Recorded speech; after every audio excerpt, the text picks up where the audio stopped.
Oh man, I don't know what happened, guys. Sorry about that. I started like a couple minutes late. For some reason, my OBS just immediately crashed. Like right as I pressed the go live button, it was just like a wall of text of just complete error code, and I thought I was going crazy. But how are you guys doing? We are here for the US versus Sweden, last game of the round robin of the World Juniors, and this is going to be a really decisive one as we see who will win Group A in this year's World Juniors. A lot is at stake when it comes to seeding for this tournament as we get into the quarterfinals and the semifinals, and really for both of these teams, I think there's a lot at stake to kind of solidify themselves. Both teams in the US and the Swedes have kind of been a bit inconsistent so far this year. Sweden especially has been a bit of a disaster at 5-on-5, trying to find their consistency. Meanwhile, the US just cannot stop a puck to save their lives. So we're going to see how this game goes. I'm very curious to see from the US perspective who they'll end up starting in this game. Apparently, Brady Noling, apparently he is going to be, at least on the inside track, has a chance to start this game. I don't know if that's been confirmed or not, but I know that him and Kemp will be the listed goaltenders in this game. So we'll see what happens. But how are you guys doing? Drop by, say hello if you haven't already. We are going to be here for the rest of this game. And as you guys can see, during the last stream, I came in woefully underprepared, and that was my fault, 110%. But the big thing that I wanted to do was kind of make it a bit bigger in terms of the presentation. So I got the flags on the bottom, as well as the last donator, with Leif being the GOAT himself, of course. So as donations come through, we'll be updating that. And I finally was able to figure out how to get the my background music and everything to actually play on OBS. So right now I just have the Mario Kart World soundtrack blaring in the background. I'll pause for a second. Let me know if you guys can hear it or not, if the music's good and everything, if my mic's okay. So again, as I mentioned, my OBS crashed right before, so I'm a little bit nervous, but we're gonna keep it going. We got 40 beautiful folks already in the stream. Thank you guys so much for jumping on. Layup with a 2-minute penalty for Grav for the layup stream. I'm sorry. I know the IAHF rules are strict, but come on, man, please. Yeah, let's talk. Can we talk about the Canada roster? Put a yes in the chat if I'm allowed as an American to talk about this Canada roster, because I have opinions. Do you guys want to hear them? We also did get some tidbits as well to what the US roster might end up looking like here, which I am very curious when that actually does get revealed, because if you guys haven't seen already, we had the Canada roster officially unveiled. There was a lot of controversy over some pretty interesting selections. The Canadians actually left a lot of last year's Four Nations off of the books here, or I guess this year's Four Nations. No Seth Jarvis, no Sam Bennett, which was a pretty big surprise. No Mark Stone. The defense, pretty much the same there, and the goaltending remains pretty similar, besides Logan Thompson and Darcy Kemper there. But the forward group has some interesting changes, and most of them I would agree with. Though the big thing that's kind of been talked about is, of course, Connor Bedard not being there, which, let me know in the chat, do you think that's a W or an L for Canada? Because I'm a bit on the fence. I think Bedard has been awesome this year. I've been a big proponent of his game for a long time now. But I do think that when you're looking at somebody that's probably going to be playing on likely their third line, is also coming into things a bit banged up with his recent injury, I can kind of understand it. Though we did hear Doug Armstrong literally come out and say that the injury didn't really play a part in that. That kind of confused me, because I think he should be on that roster if he's 100% fully healthy, at least in my opinion. But I can understand it to an extent. See, he's not the greatest defensive player in the world. His results this year, even defensively, have still not really improved year over year. It's really just been about the finishing and the continual improvement in the speed being the big quote-unquote improvement over the last season that we saw. And you can see in the points department how much he has gotten better in that way. But I don't know. I'm on the fence still about it. I really am on the fence. But let me say give some shout outs here to everybody in the chat. We got eLiaminator, Lord Hosa, Bedard got snubbed. Yeah, that's a big one. I want to know for the Blackhawks fans, what are you thinking about that? Do you think it's deserved? Do you think it's I don't know. I'm kind of on the fence about it still at this point. Blame Peter DeBoer for grabbing late. Yes, as I always will. USA Olympic choices are looking questionable. Yeah, so apparently that's the big one that we have seen recently. We got a couple of names confirmed, like Clayton Keller, a couple guys that were on the outside. The big thing that we have learned, though, is that the US are bringing Seth Jones and not Adam Fox, per Emily Caplan of ESPN. And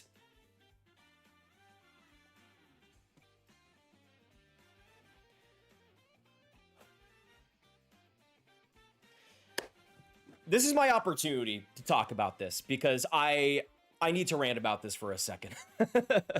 By the way, Ja Hoops, welcome to the stream. Good to have you here. Boston GM Chase Reed's not getting enough hype. I think we're gonna see him have a pretty good game tonight. By the way, I'm watching this Czechia-Latvia game. It's 3-2 Czechia. Latvia's been storming a little bit in this third period. It's 8 minutes to go in the third, so we'll see if that game gets a little bit more interesting. But let's talk about Adam Fox, shall we? Because I just can't. Now, granted, the game-winning, gold medal-winning goal by McDavid, I do think that was Adam Fox's fault. But I do think that was probably the worst hockey I've ever seen him play. And I still think he was all right. He played a lot of minutes, wasn't really 100% either. And I think that was like the worst case scenario for an Adam Fox in that type of tournament. So to me, I think it is a drastic overreaction to leave him off the, like, I get it if you're not going to pencil him in as your like number 2, number 1 defenseman in the tourney. I could understand that. But to not even have him on the roster is insane to me, because if there are any injuries, having an Adam Fox, like, again, even at the lowest of low, even if you just have them roster on the, as in like an extra defenseman or something, how much better of a player could you get as an extra D than Adam Fox? And he doesn't even have to play as like a first pairing defenseman. I think he has some great defensive moments, and consistency just isn't the fastest skater in the world. That's really what it comes down to. And I just don't see it. Again, Fox has been clowned on, but he's still around a point per game this year. I think still putting up good defensive results on a Rangers team that is fundamentally awful defensively. And I just don't understand it. There's no situation, no area where I could even understand that whatsoever. It's just brutal to me. Niagara Joe, welcome to the stream, man. Good to see you. Yeah, and let me know your thoughts on the Adam Fox thing, because I'm not gonna like boycott them or anything. I've seen some people do that, but I do think it's a little bit clownish to not have him there. He'll be ready by February. Armstrong is a clown. Yeah, you also have to factor in that it is St. Louis's GM and Doug Armstrong a part of that team. Maybe he's mad. Maybe he's mad that Bedard did that lacrosse goal a couple years back on him. Oh my goodness. By the way, again, it's 3-2 Czechia in the game before this US-Sweden game. Tomasz Politin just took a penalty here, and the Latvians are going to be going on the power play. We got some interesting stuff coming up here in this one. I'm curious. Are you from the US? Yes, I am, Jules. I'm from Texas. J-Rob not being there is way more surprised. Yeah, don't even get me started on that one either. It seems like that Doug Armstrong has a vendetta against just kind of so-so skaters, which is strange because he is the general manager of the St. Louis Blues, who, like, the only fast player there is like Jordan Kyrou and maybe a Philip Broberg. So I don't really understand the play there, but we'll see. We'll see. I'm just saying, if they're not able to score goals on the power play in the gold medal game or something, if that were to happen, I'm just saying, maybe a Jason Robertson would have been good in that situation. Yeah, Latvia back to the power play. This is gonna be interesting, Nylander. I'm curious how the Latvians do. I mean, they've had a pretty, not like a strong game, but they kept the Czechs at bay so far. But yeah, we got right now 10 minutes to go until this US game starts, but this Czechia-Latvia game is going to be delaying us by a little bit, it seems. Glad we got the scoreboard this time. Yes, we do, Turtle. We got a few extra things here. And by the way, too, for the people that are thinking about donating, I finally got the text-to-speech ready. So you might see some streamers out there that have like a text-to-speech as well for like what the donation message is. I finally got that to work, as well as the audio in the background. So we should be good to go there. Where your messages that you put up in the donation will actually be audio on the stream as they come through. So I thought that was just a really fun thing to do, and hopefully it makes the donations a little bit more fun to be a part of. Jasmine, what's going on? How are you? Go Team USA, ready to go to New Year's Eve hockey game. That's amazing, Jasmine. Well, good luck. Hopefully it goes well. That's gonna be a ton of fun. I'm in my house. Me and my family will probably watch the Stranger Things finale later, though. I got that locked in and ready to go, which I'm glad that this game is going earlier because of that. Now that reminds me, and this will be the time that we do it on this stream while we're getting it officially underway, that this stream is sponsored by Polymarket, and I have the nice little setup here with the camera and everything. But today, when it comes to the stream itself, and you guys have seen the last couple of videos, that the Polymarket has graciously been a big sponsor of the channel recently, but Polymarket has been bursting onto the scene as the official market predictor partner of the NHL, and and that was a pretty big landmark deal a couple months ago. It's the best way to trade on live and current NHL games, and there was a few that really interested me today. The big one that really interested me though was Buffalo versus Dallas, and the Sabres somehow, some way, and let me know in the chat if you were even expecting this at all. The Sabres are on a 9-game winning streak right now, folks. I don't know how they're doing it. I don't know how it's possible. I don't understand it in any way, though I can kind of understand it. They're finishing, their goaltending wasn't great to start out this season. Now it's kind of coming back to form. But the Sabres right now are only at 42%. And what's intriguing about me is that the community is kind of underrating them, I think, right now. Because even against my Stars, even against my favorite team, I think I would probably ride to the Sabres right now with just how hot they've been. But if you put $20 down to win 47, I mean, it's a really good odds right now in the Sabres currently. But it is very intriguing how it'll happen that way. Oh, thank you for the donation. I'll get to that in a little bit. But I think when it comes to the Sabres, I'm just hoping that this marathon continues for them. But if they get off to a big lead or something, you can lock that price in and make sure it's all good to go. And when you do that as well, when you purchase, I went for the Sabres on this one, just because even though I'm a Stars fan, I have a feeling about the Sabres in this one. But it's gonna be a very curious game later on tonight. I'm gonna be keeping an eye on that. But the best part about Play Market is you can lock those prices in at any point, and if the Sabres get off to a big lead, those odds will increase, and you could win even further. And it's only 1 penny as well to withdraw the price at any point. So it's really nice compared to different sports books out there. But if you guys are willing to be a part of Polymarket and sign up there, Polymarket's giving away $10 free to anyone who downloads the app and uses code GRAV to sign up. My link will be in the description, and you get exclusive free access as well as those $10 free just by using my code. But let's get now into the business here, because I think when we get into this US-Sweden game, I don't know when it'll start, probably in about 10 minutes or so.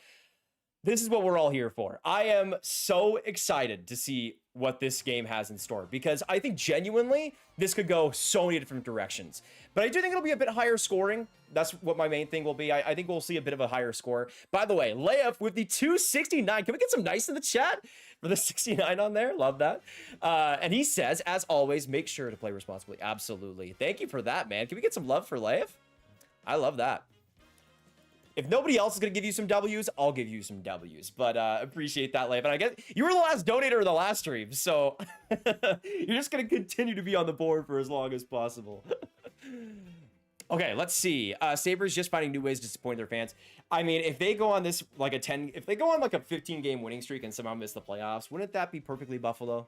It kind of would, right? eLiaminator says the USA roster choice may be very fine with Canada's picks. Canada would have to try to pick a bad team in the way is the way I look at it. Yeah, I mean, I don't, even though I have my qualms with like Bedard being out, I can understand it because they do have all those top 6 options. My thing is, I don't think the US have the same luxury, and leaving off players like Jason Robertson, I just don't think is very conducive to results in the end, but that's me. Danielle says, do you want the US to win it? I absolutely, but I've always been a big fan of Swedish hockey. So no matter how it goes, I'm here to have a good time, you know? We got 50 folks in here. Make sure you guys hit that like button if you haven't already. Tell your friends as well about the stream if you haven't. We're here to get as many folks as we possibly can to watch tonight. It'll be a really intriguing game. I think for both teams, again, it's kind of like a statement opportunity here to kind of get on track. Similar to what we're about to see with Canada, Finland. I mean, nobody in this tournament has really been overwhelmingly good or the absolute favorite or dominating every single game without issues. That's just not been the case. And quite frankly, I love that. That's why I love the World Juniors, especially recently and how competitive it's been. But I think this year is a great example of just how close everything is. eLiaminator says no Max Plante or Cole Hudson tonight for the US. Give me Sweden, especially since it's round robin. Yeah, that's the thing. You kind of spoiled my prediction a bit, eLiaminator. We aren't going to have Cole Hudson or Max Plante. Plante's kind of a big... we knew that Cole Hudson was kind of a bit more of a questionable one, but when it came to Plante, that was one of my bigger surprises. And honestly, even though I like the US's forward group, that's kind of some speed and some agility around the net that I think they'll be losing a bit of. So that's something that I'll be kind of concerned about. Gabe, this is not the gold medal game. This is just the preliminary stage, but it means a lot for the seeding, especially for a team like the US. To get that first place spot in the group means a much easier road to potentially a gold medal game. So a lot is on the line here, and a lot of is on the line for both of these teams to kind of get back into their rhythm. But I am still curious. So let me know if you guys have seen anything yet about who's actually starting this game, because it's still apparently up in the air for the US. But we'll see. I'm very curious. I mean, for both teams, it's kind of up in the air. Both teams' goaltending has kind of been up and down at points. Let's see. As a Hawks fan, I'm real excited to see Frendell and Spellacy, hopefully in Chicago, both play next year too. I would probably say that Frendell has a good chance. I would say Spellacy's at least another year, maybe 2 years out. I mean, I talked up him quite a bit in the last video. If you guys watched that, my World Junior takeaways. I love him. I love the speed. I love the intensity, and I think he's a very projectable guy. But I do think he needs to add a bit more consistency with his speed, a bit more of a slowed down game when it calls for it. I think kind of utilizing those spots and figuring out when to push the play, when to back down, those kind of things, I think he'll need a little bit of AGL seasoning to get to. Oh, Lafayette, you have a good chance there, man. I've really this whole tournament, again, you had a team like Lafayette playing as well as they have tonight. Switzerland has been real nice in this tournament. I just love the diversity in this tourney so far, man. It's been beautiful. They're both playing their A teams most likely. Yeah, absolutely, Optic. I mean, we're probably going to see as healthy of a roster as we can. Nobody's going to be resting, at least in this one. Grav, can you check the message I sent before the Chupa chat? I got you. I got you. Okay, yeah, I did see that follow-up. Same thing as the last stream, Leif. I had like a draft set up, but I wasn't able to get to it. Man, these holidays have had no time. I've been spending too much time with my family. Unbelievable. I should be working constantly. This guy, I know, I'm sorry. Let's see. But yeah, I do have a draft set up for that, Leif, and I do want to find time for that because I think that'll be really fun.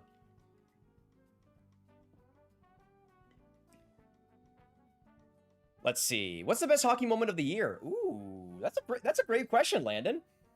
I'd love to hear from you guys. What has been the best hockey moment of this season? Or of the year, I guess. I mean, OV goal record obviously would be up there. Oh, that's tough. I think again, I mean, I might be biased since you guys know I love them, but I think Montreal's like late push into the playoffs last year, that whole battle between them and Columbus at the end of last year's playoffs, unbelievably good. Like some of the best, most intense hockey you could possibly watch.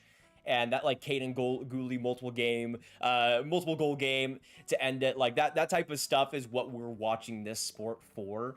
And it seems like we're going to be in store for another battle like that in both conferences, but specifically in the Eastern Conference. So I'm all here for it. Oh, Laughing made a goalie change. Yeah, very strange, interesting. Losing this game means playing either Canada, Czechia, or Finland. Very important. Yes, that's the big thing, Eliminator, is that there is a huge difference between who you're facing up at the top and who you're not. Because a team like Czechia is so good, even like a Switzerland is a potential upsetter. So there's so much on the line here to get that extra boost of that #1 spot in the group and kind of solidify yourselves there. But with this game about to get underway, folks, I want to hear in the chat down below, as we always do before the games go live, I want to hear what your score predictions are for USA versus Sweden. Because for me, I am 100% convinced in this game. We got no Cole Hudson, no Max Plant.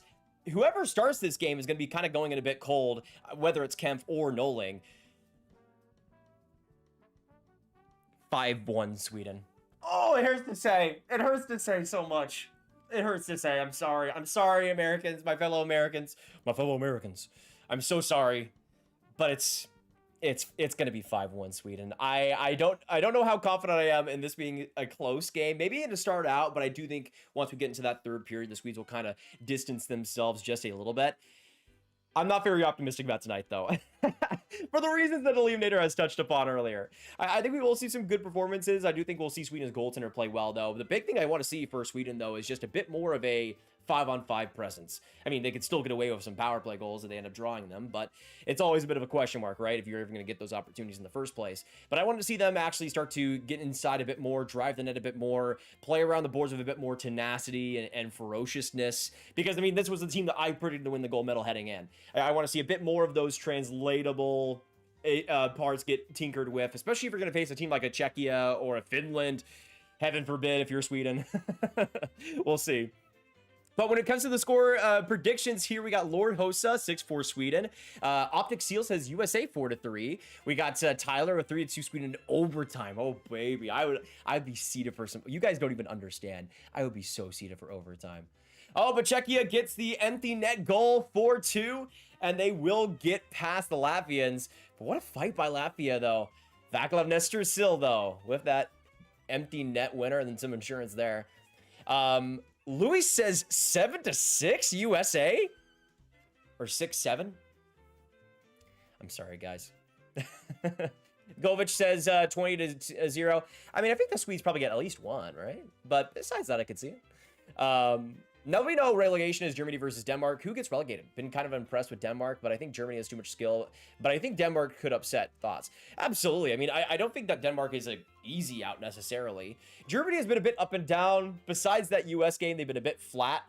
But I think in terms of the talent, especially the goaltending difference, I think there's just a bit too much, I think, for the Germans to lose that game. But I do think it will be competitive. I do think the Danish will at least make it interesting, just not able to win it. Similar to like this Czechia-Latvia game, perhaps. Optic has $100 on the US to win. I hope you got the odds after the Hudson and Plot injuries were announced, because whew, that's spicy. That's spicy, Optic, but I see you. I'm wishing good luck on you, my man. Let's see. So we got some more in here. 5-6. We got 1-0 from Rocknor. I would be shocked if that's like if it's like a defensive goaltending battle like that. I maybe from the Swede side, but I will eat my shoe right after this if it's a 1-0 game. You mark my words. I will eat my shoe today. I am wearing my very old, very dirty Crocs, by the way, that have like no footing on them anymore because they've been scuffed up so much. That's how bad they've gone through it. So I will eat this thing in my belly if it's a 1-0 game. You got that.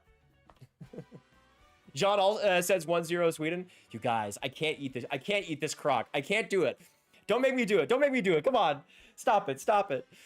Landon says 3-2 USA in overtime. 5-2 Sweden, just because two key players are out and some of the players are going to be not have the experience if they were healthy scratches. Yeah, it's going to be intriguing from the forward side for the US, because losing a player like Plant is going to be a bit suspect, I think, for them. eLiaminator says 5-2 Sweden with 2 empty net goals. Yeah, I think that's pretty realistic, honestly. Close to mine, of course. Plant's injury hurts so much. Yeah, I absolutely agree, Brody. Especially when you talk about like the speed of that team. I think they've already had a bit of a problem in terms of deflection goals and some nastiness in front of the net. Plant wasn't perfect in that regard, but I thought he could bring some of that jam.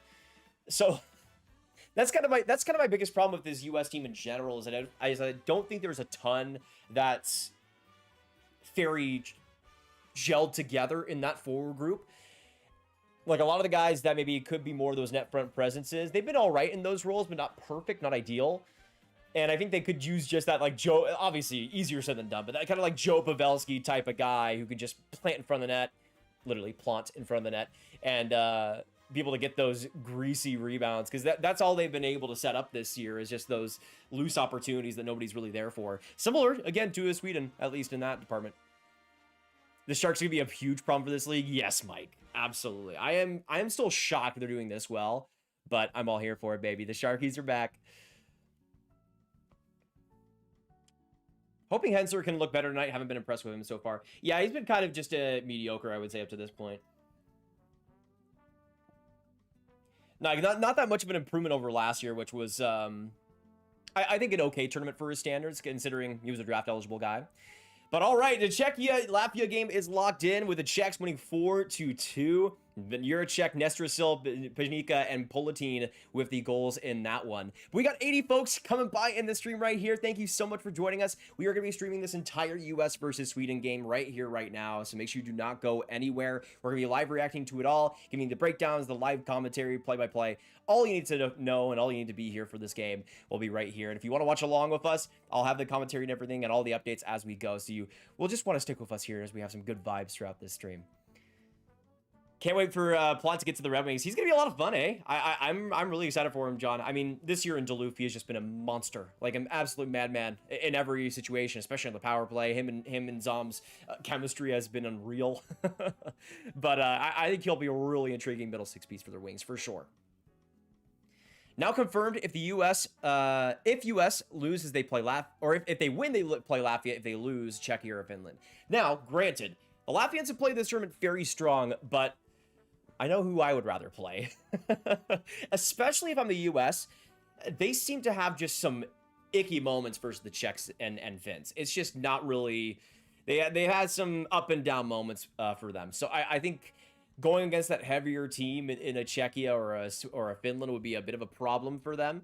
As I predicted, in my World Junior predictions, I had the Finns winning against the US in the quarters. So we'll see what ends up happening. But again, that's why this seeding for this game matters so much for this. Let's see. Gonna need a big game from Zellers. Yes, Zellers has been awesome though in this one, Brody. So I wouldn't be surprised if he's able to come through again. I think he's still. Let me check this up for you. Yeah, he's still on the 4th line. Which, granted, if it's working, I guess it's working right. But it is still a little bit like okay, but like at a certain point, doesn't he deserve a little bit more than that? I don't know. But I think he deserves that. Macklin's gonna be a real equivalent to SpongeBob's award closet. not even wrong, Gabe. I mean, that kid. Oh, Macklin was a great lesson. Not that I was like wrong on him or anything, but Macklin was a great lesson of just how far IQ and maturity and just a sense of the game goes in this league. It's honestly pretty gratifying seeing somebody like that was as smart, as balanced as he was, becoming the star that he is. And he's a great lesson that even though the skill was absolutely there, it's not all about the skill. It's about the way he drives play, the way he is able to understand the game, how he's able to process it so fast and be where he needs to be in the right spots. It's just a lot of fun to watch him play every single night. And I'm glad that he's an NCAA alum. I'll say that. Govich, polymarket code coming in clutch, went from 400,000 in the entry list to getting in today. Nice. Yeah, that was explained to me quite a bit, was that you get a very big jump ahead process. So if you're interested in that, the code's right there in the link in the description. Will the US goaltending continue to be icky? I think so. Yeah, I think so. I'm not really expecting much out of them today. If it's Kemp, I think he'll be all right, but I do think the US again still have some pretty glaring issues. But if it's Noling, even though I think he could be the best goaltender of the crop, I also think coming in cold is going to be a bit of a tough thing for him. So we'll see. Again, it's between two teams that are really needing to prove themselves, really needing to get back to a strong level. We'll see if they're actually able to do that. Mike, how has Bannock looked? I've loved him. I think he's brought that speed and tenaciousness that he's always brought. Again, whether he's super translatable is the big question, but I think at the end of the day, especially at the junior level, he is a rock star, and I will always be a big fan of him. All right, folks, US versus Sweden is about to begin in a few minutes. If you haven't already locked in your score prediction, make sure you do so. Once again, I'm going 5-1 for Sweden here. I do think it'll be a bit of a goaltending difference in this one, but we'll see. It'll be very intriguing here. Also, in the net is Brady Noling, the 2026 draft eligible. Just seeing him on the broadcast there. We are going to get Brady Noling confirmed as the starter in this game. Luve Harenstam starts at the other side for the Swedes with a 927 save percentage in this game. Unbelievable. And exactly what Sweden has needed. But then you got Brady Noling on the other side in his first game of the tournament. He was great at the Hinka Gretzky Cup. We'll see if he's able to continue his international success. But the US coming with a bit of a surprise here with the undrafted draft year goaltender. Though, you know what? Even though I'm not really sure how it's going to work out, at the end of the day, it's exciting. Let's get into it, boys. Let's get into it, boys and girls. If you guys are excited for this game, let's get some World Juniors hype in the chat. And let me know that you're hyped. Let me know that you're excited for this one, because I think it's going to be an absolute bloodbath of a game, and I cannot wait to see it. It is going to be beautiful. Beautiful tonight. Oh, love it. And for the opening draw, we get the US in their iconic blues and the Swedes with that beautiful yellow. And the face-off win goes the Swedes' way as Carroll gets it down the ice. Right there to Noling, who plays it almost immediately coming into the game in his first game of the World Juniors. Saulina Wallenius gets it around the boards, but the US are able to intercept it. Eisman, though, turns it over to Eklund, and now Frendella's shot there, blocked in front by Hensler. Frendell again, that one just wide. And the Swedes continue the cycle to start out this game. Back behind Frendell right there to Eklund. And he just missed the net. Oh my gosh, 28 seconds in this game and the Swedes are already starting to put the pedal to the metal. Oh my goodness. Just a failed clear there by Zemer. And it just gets cycled back around. Hensler in a bit deep trying to cover Frendell. And that leaves a bit of an open spot across. But it is intriguing because the Swedes did put up Linus Eriksson into that first line to try to spark things up a little bit. We'll see how that goes. Of course, right as I dropped Eriksson in my fantasy, World Junior Fantasy pool, he gets to the first line. Shot there from the point by the Swedes, just knocked away by Noling. Back to the corner it goes for Chase Reed, but turned over by Stenberg, trying to put it in front of the net, but nobody's there after the pass, and the U.S. will get it back to the neutral zone. Not great in terms of a start for the U.S., but we'll see how it goes. We got 120 beauties in the chat. Thank you so much for joining us. We're going to be giving all the live commentary and updates as this game goes on, but already a ton of storylines as Brady Noling, 2026 draft eligible, is starting in this game. Quick shot there by the U.S. and a big save off the stick of LJ Mooney. But the Swedes are able to collect it back and get it out of pressure. Thank goodness. That was a really sharp play by Mooney. I love those quick strikes. He's able to make it work pretty well. But Bemidien gets it up the ice and back around. Though, okay, I thought that was a penalty for a second. It looks like it was just offside. Thank goodness. If either team gets to the power play, it's going to be an interesting one. Though the U.S. have kind of struggled a bit when it comes to their man advantage so far. But yeah, how are you guys doing? Minka, good to see you. Who's in net for the U.S.? It is Brady Noling, the 2026 draft eligible. I probably said that like 5 times over the last couple minutes. I apologize. Appreciate that question, Charlie, and happy to answer. Meme Dude, what's up? I'm your biggest fan. Benzie got left off the Olympic roster. Your thoughts on that? Yeah, I'm a bit conflicted because I can kind of see it from the injury perspective, but they didn't really seem to factor that in at all, which I'm confused by. But it's very strange. I would have had him on that roster if it were up to me. But let me know if Bedard's off that roster for Canada, which he is that a win or a loss for the Canadians? Would you have done anything differently? I mean, in all honesty, I probably would have had a different and my bigger difference of opinion is on that defense. I'm not the biggest fan of Drew Doughty at this stage, nor Travis Sanheim. It's a bit icky for me on that side, but that's where my problems really lie with the Canadian roster. Yeah, Tom Wilson made it. I'm very, very interested to see how he does because as we know, the IHF rules are much stricter, and I am very curious to see how Tom Wilson of all people does in that environment. And that's kind of why I wasn't really surprised to see Sam Bennett off the roster, because if there's anybody that's going to throw a insane hit that gets penalty, like a 5-minute major in a gold medal game, I wouldn't be surprised if that was a Bennett, just because his natural instincts are to be way more physical than the IHF usually allows. Tom Wilson, I think, can maybe balance it a bit better, at least recently, but that's also splitting hairs. Not exactly the greatest history either.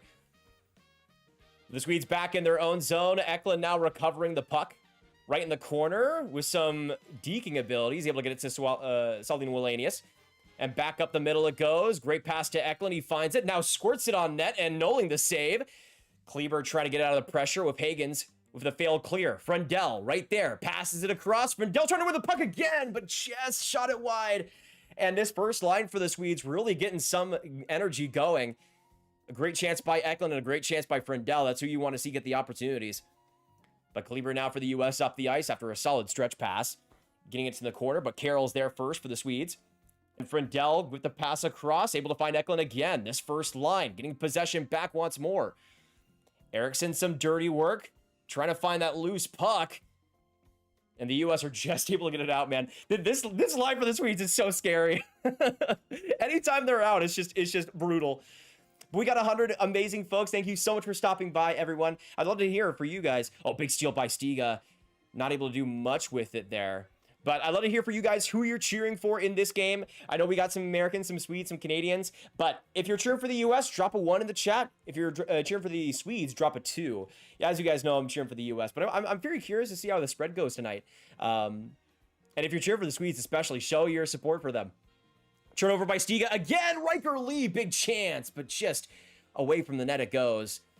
But this line able to create some interesting opportunities. Lee gets that loose puck around the hash marks. Spins around, gets it back pass to Chase Reed for a bomb. Rebound there, but nobody's able to scoop it up. And the Swedes get it back behind their own net. Some turnover trouble here right there. What a chance off the post. Did they score? It's waved off for now, but the lights came on and everything. I thought that, was that Riker Lee getting the opportunity? What a chance for the US. I'm so confused. What happened? But a horrible Sweden giveaway where they just like toppled on top of each other. And a big hit there by Spellacy opens up some room. Braden McMorrow gets across to Zellers for a shot, and that one just sticked off handle of Alphonse Frey. Getting into it just in time. Whew. Another chance there. Opportunity, but not able to get it through. Leia, thank you for the 3. Drop a 3 if you're here, so you won't get fined. Fine, I'll do it. I'll drop a 3. Drop a 3 if you're just here, so you won't get fined. There you go. Were you guys able to hear the Siri voice for the text-to-speech? Let me know. But thank you, Leif, for the second donation of the day. By the way, Leif is just going to own this last donator. Is there any challengers? Is there any challengers for Leif's throne right now? We'll see. Can you give me the time at the next face-off? I got you, Govich. Right now, I'm at 14:42. Passed by Zellers. Not able to get it on net, though. Oh, man, what a chance. Looked like Horkoff got that.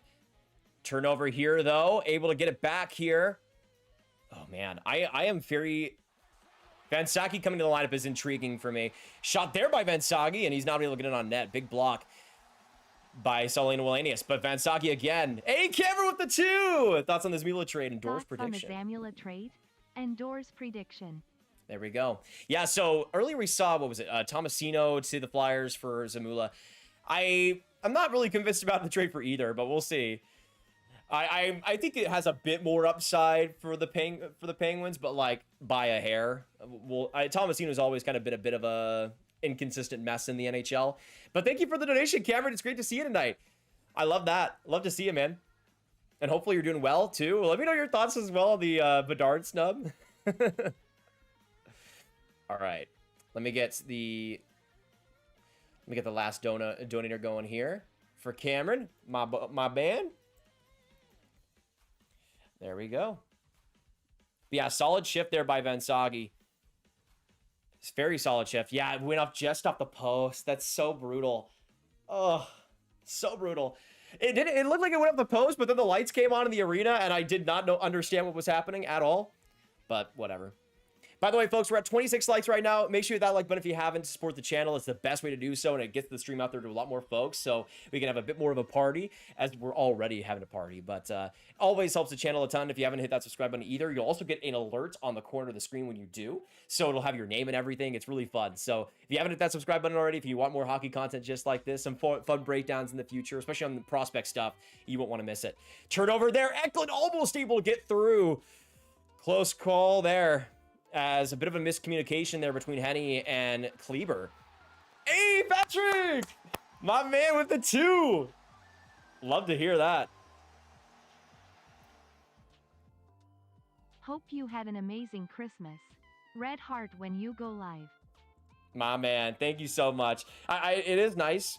I have to like almost train myself though to not talk or not speak out the donation message, just because I know that Siri has me. Siri's got my back, truly. But thank you so much, Patrick, for the love, and thank you so much. Oh, great steal in front by Lee! Oh my goodness, how did he not score? What a save by Herenstam! Lee again with the puck, backhand on nets. Herenstam again with the critical save.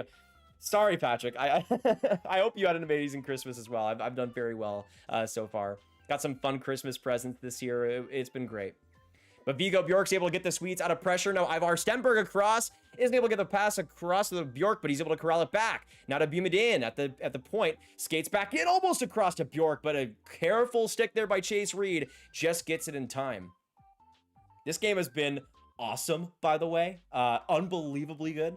And shot into the stands at 11:54 right there. I just got to add in the middle of your sentence. I'm so sorry, Roman. They do it automatically. I don't understand how they do it because they just kind of do it at random points. It's very strange. Yeah, Tomasino, Zamula is terrible. I know. Yeah, I'm not saying that Zamula has been very good in the NHL. I think both have kind of been a bit hit or miss. But I do think in terms of being an NHLer, I could kind of see Zamula fitting into more of like a 70 role as opposed to Tomasino, who's probably like KHL bound or something in like a year or so. Team USA is cooked. Picked Trocheck, Miller, and Nelson over Jason Robertson. Is Nelson confirmed? I don't know if Nelson was confirmed or not. But yeah, even the other two. Of course, Chris Jury is the assistant GM, so he has to get his way, but unbelievable, man. I hate it. Jason Robertson is not going to be on this Olympic team for some ungodly reason, and I just have to watch us score like 1 goal versus the Canadians in the gold medal game. It's going to be great. In fact, we might not even get there. We might not even score enough goals to even get to the gold medal game at this rate.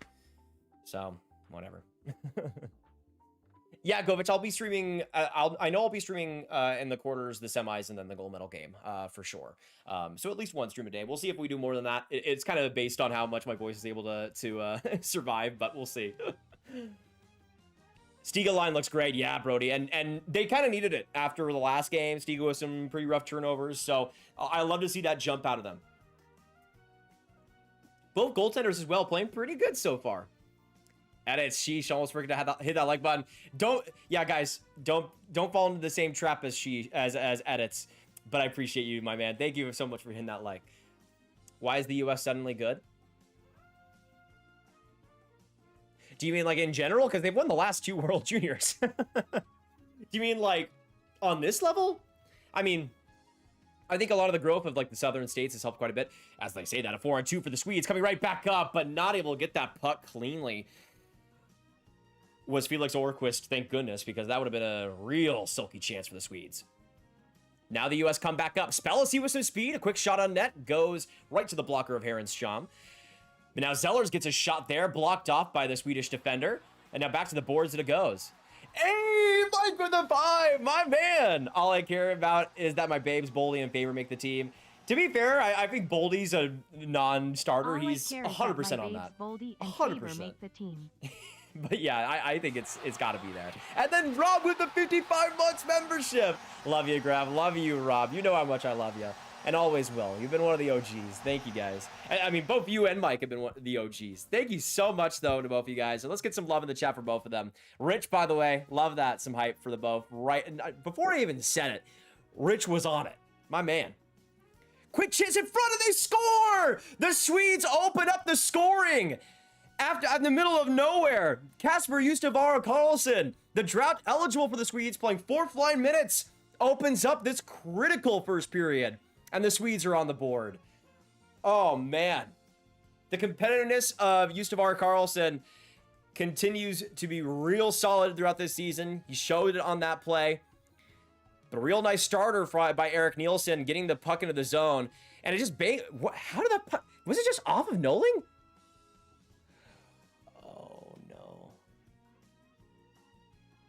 Oh no, it was off of Hensler's skate. Oh no, Lord. Have mercy on my soul. eLiaminator, we're cooked. We're cooked. It's over. It's over. It's so over. Oh, thank you, Rob, for the 5, by the way. Gotta jump on the dono train, my man. Love to see that. Both you and Mike killing it right now. Appreciate you both. Let me get you as the last donator before I forget. Here we go. We got Rob. I'll put Mike. Mike, I got you for like a second. There we go. I had to get you up there. Oh, what a brutal, brutal blow. Off of the skate of Logan Hensler, and it's 1-0 Sweden. As you guys know, I love Hensler, but has not been a model tournament for him. Oh. No! No, man. So brutal. So brutal. I'm an OG, been here since 20. You have always been an OG, Minka. 100%. Oh, I'm tired, boss. I'm tired. Hensler had such a great start to the season with the NCAA, and now he's just been choking it up in front of everybody to see, in front of all the eyes right now. It's so sad. But now the Swedes come back again here as Eddie Genborg takes the puck. Back to the point for Bumedine and trying to get a tip there on the play by Bjork, but not able to get much on it. Pass across to Stenberg, but deflected there. Swedes trying to keep it in the zone. Bjork gets the stick on it. Now Stenberg right in the board area. pressured there by the US, but able to get it to Bjork, and a quick shot there off the chest of Noling. Didn't even see it until it came, and the US are able to finally get it out of the zone. Sasha Bumedian gets it with control, as the Swedes also get a line change. Right back up the ice, it'll go to Justavara Karlsson. Apparently in this tournament, he's just going by, or Danielson, I guess. But yeah, apparently in this tournament, he's just going by Kasper Justavara. But apparently in the past, it's been Kasper Justavara Karlsson. So I guess just trying to make it a bit easier for the nameplates, I guess.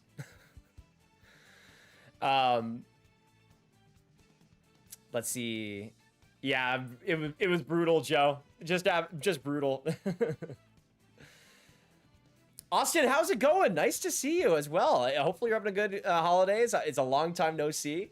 Oh yeah, I mean Aidan's in the house if you want to see him. Who should the Canes trade Anderson for? Who Freddie?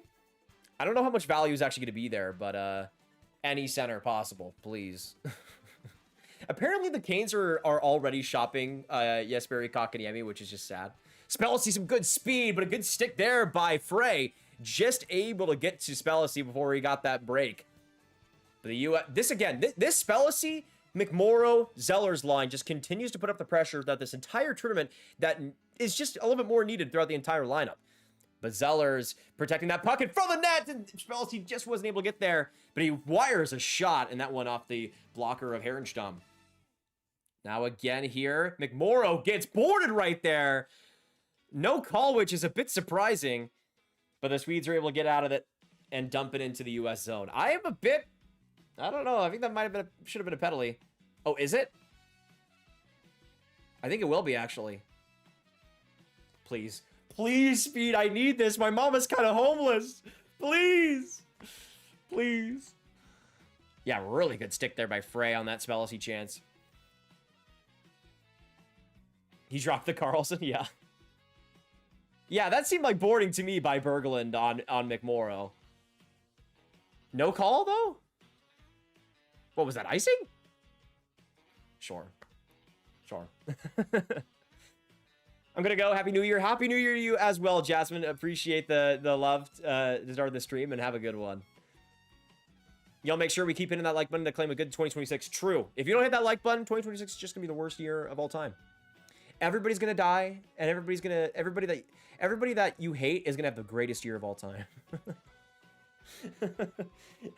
that's like the most like mean way to do it. Reed, a quick shot, another rebound there, but nobody's after it. Able to keep it at the point. Hensler there. Now Yzerman, a giveaway again though. I have not liked. I'm gonna say it. I haven't said it a lot yet, but I have not liked Yzerman whatsoever in this tournament. He has shown all the weaknesses of his game when it comes to just being way too fast with his decision making, almost to a detriment to him.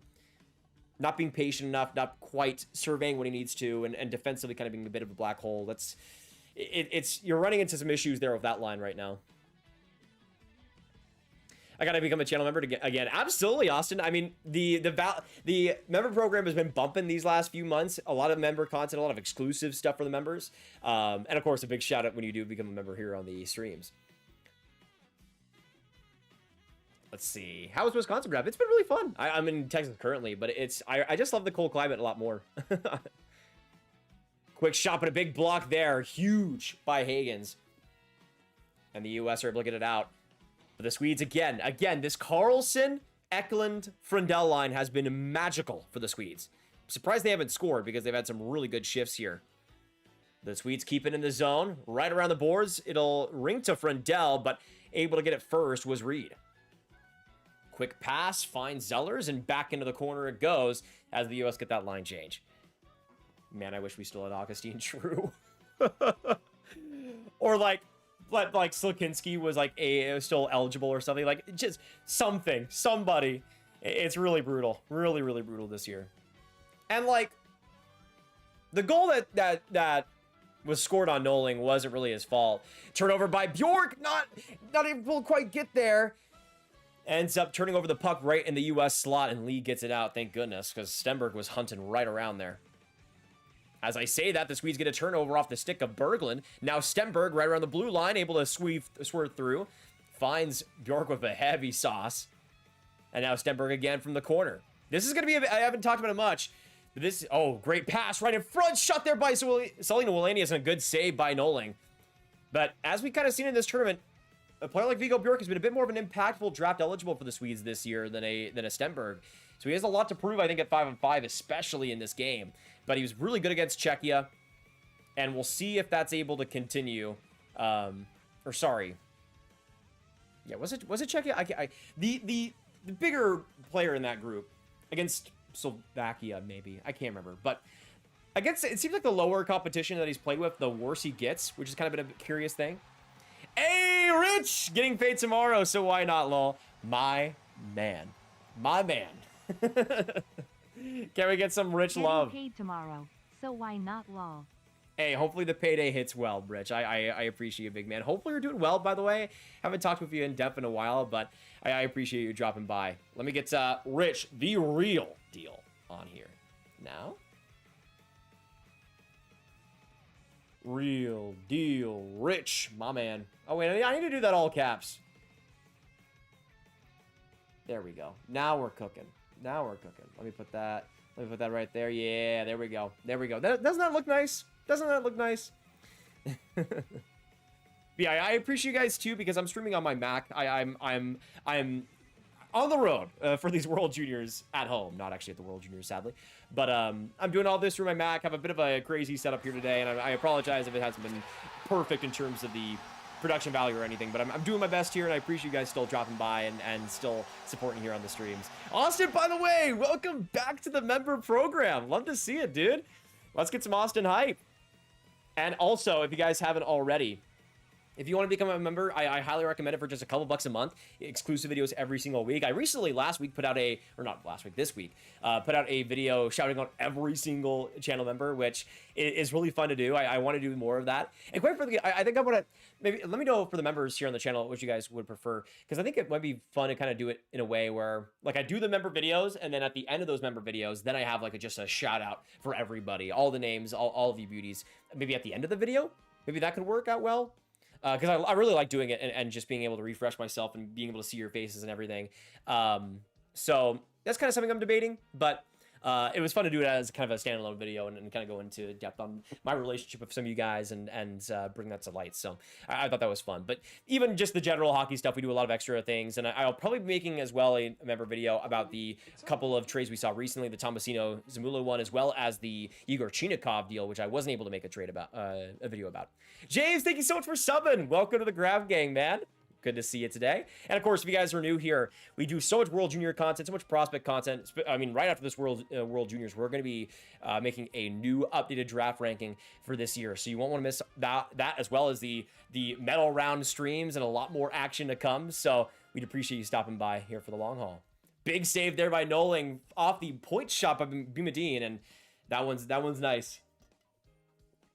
I'll say it, Noling hasn't been that bad so far.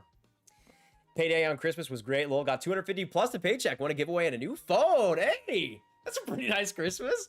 I mean, the new phone makes it worth it, but also the paycheck and I think $250. That's pretty sweet. That's pretty sweet. Love to see that. Bill Guerin should be fired as GM of Team USA if this team doesn't win gold. Absolutely. I mean, I think a lot of his reputation is on the line with this. Stretch pass by Reed, just a bit behind, or just a bit ahead of Hagens, and that goes as an icing for the U.S. But right now, 1-0 Sweden. Shots are 7-7. Hey, Fleecegerald with the 10 months. Forgot I've been paying for my membership on my alt. Oh, well, there you go. Thank you, my man. Can we get some Fleecegerald hype down below for the 10 months? I mean, yeah, that kind of happens. I had I keep forgetting that I subscribed to JFresh on Patreon.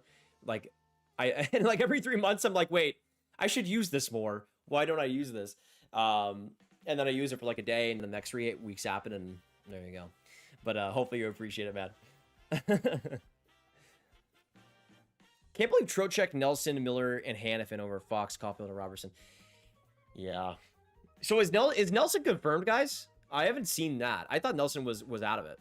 Stenberg, great transition play. Adika around Osborne, almost gets the pass across. Holy mama. Back to the point it goes. Slick shot there. but no tip. Back to the point once again. Orquist with a shot. Back to Bjork, battling for it with the corner. Round Reed trying to find that. He'll get it back to Stenberg below the goal line. But back to the U.S. it'll go, and they're able to clear it. Back to the Sweden end. But a good shift there by the youth line, and that'll be an icing on the U.S. Man, that Stenberg play, if he was able to get that transition, plus, that's what's weird to me, is I think Stenberg is playing solid. Just like a lot of his best opportunities aren't getting scored on, but a lot of the ones that aren't really fantastic are getting points for him. It's been a little bit strange, I'll say that.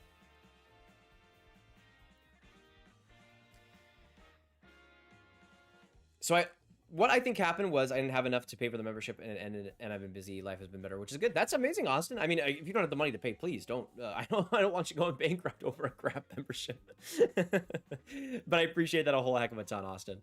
And of course, you members know already that like it's a big reason why I'm able to have the channel running like it is. As you guys know, I've been over the last couple of months now being able to pay actual editors to help with the channel, and that's made it a lot easier to do like every weekday videos, or at least close to that. It's been a godsend, and basically all the money from that goes into making those videos a lot better and giving me a lot more time to do those member videos. So it kind of all feeds back, you know what I mean? Good pressure here by the U.S. Stiga getting some good board play. Lee again with the puck around some pressure, but a point shot there goes into the corner for the Swedes. And now back around, Carroll finds Solin Wallenius, and now up the ice, Victor Eklund will go. Now Carroll again, but offside are the Swedes. I will say, the first 10 minutes of this game were really crazy, and then it's kind of slowed down a little bit, but we'll see how that continues.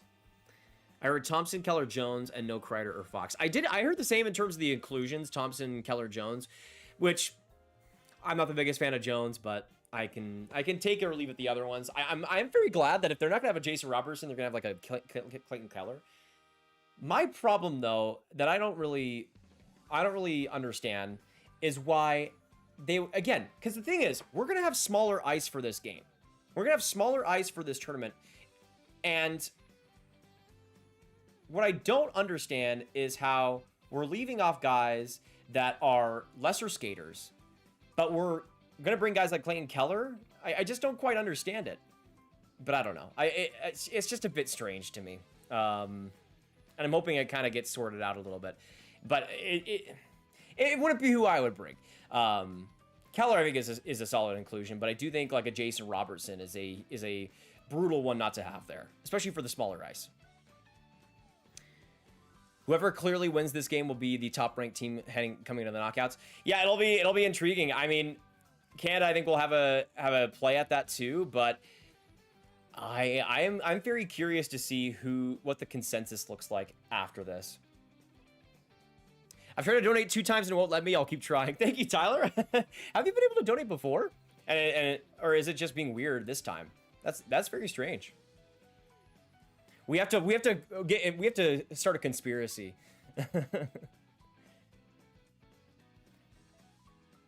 Oh, medical bills kicked my wife and I's butt. Austin, I wishing you the best, my man. I hope that you guys are able to stay healthy, and hopefully 2026 will be a lot better for that.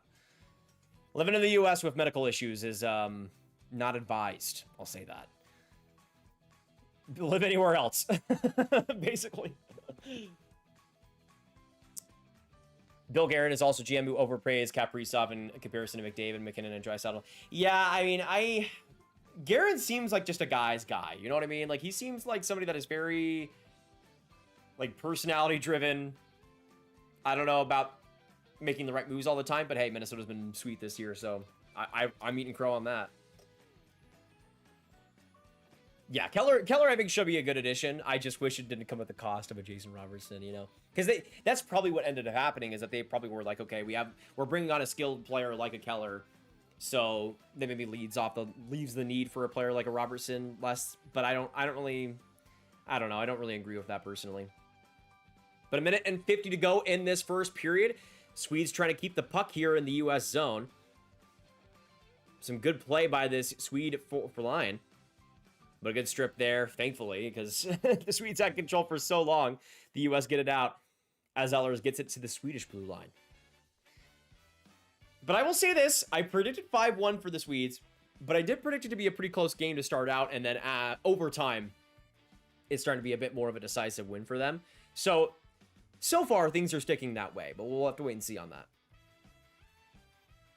Critical last minute to go in this one. U.S. was shot on net. Good save by Herenstam. Now Brody Zemer around the net trying to find that loose puck. He'll get it back to the blue line here. Quick shot. Good little stick play, though, there by Boumediene. And he gets it across to Stenberg, who will fight it, shoot it. Good save by Noling there, and a rebound. And he'll get it as well. Shutting down Stenberg in this game so far, Brady Noling. And that is huge. Because if that rebound was a bit bigger, it might have been a bit of a problem. But yeah, I'm loving the physicality in this game has been sweet so far. So I've been enjoying it quite a bit. Hey, Mr. Daniels, how is it going, brother? Good to see you, Daniel. Hopefully you're doing good. How is it, by the way, having Nick Suzuki on the Canadian roster, eh? That's pretty fun. Though it is intriguing because, again, Canada also still going a bit more of that experience, a bit more of that two-way play down the middle. Bo Horvat, of course, being on that roster too. Stenberg is shot just wide after the face-off win. He gets it now behind the net. Get it across. Oh, what a chance. Now Boumediene's shot there gets blocked by the U.S. Man, Genborg with the chance of a lifetime in front of the net, set up by Stenberg, and they're not able to capitalize on it. That's what that's what I'm saying about Stenberg in this tournament. It just continues to be true that, like, even though he's not playing at the best level possible, I feel like so many of these great plays are not getting scored upon. But now Bjork into the offensive zone, carries it through. Back to the point, a shot there. Oh, what a chance. Stenberg again. A loose puck, and he just wasn't quite there around the net. Not really his fault. He was still getting into the zone. And a quick shot there by Yzerman gets covered. And with 8 seconds to go, we'll get an offensive zone face-off for the U.S.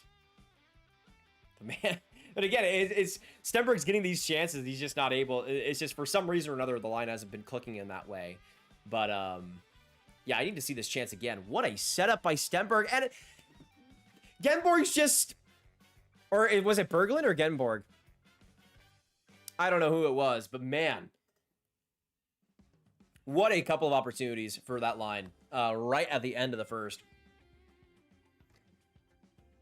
Let's see. Who is the most overrated and underrated player in this draft? That's actually a great question, and I was going to mention that to you guys. If you guys have any draft questions or anything, I kind of wanted to make the intermissions a bit more of like a Q&A focus type thing. So if you have any like questions or anything you're wanting to know about this draft, I'm all ears, here for it. Especially over the last month, a lot more viewings, a lot more opportunity. Yzerman, a quick shot. Another opportunity there. Van Saki isn't able to get the rebound. Quick shot again by the U.S., but that'll end the period as Herenstam gets the last save to secure the Swedes' lead heading into that first intermission.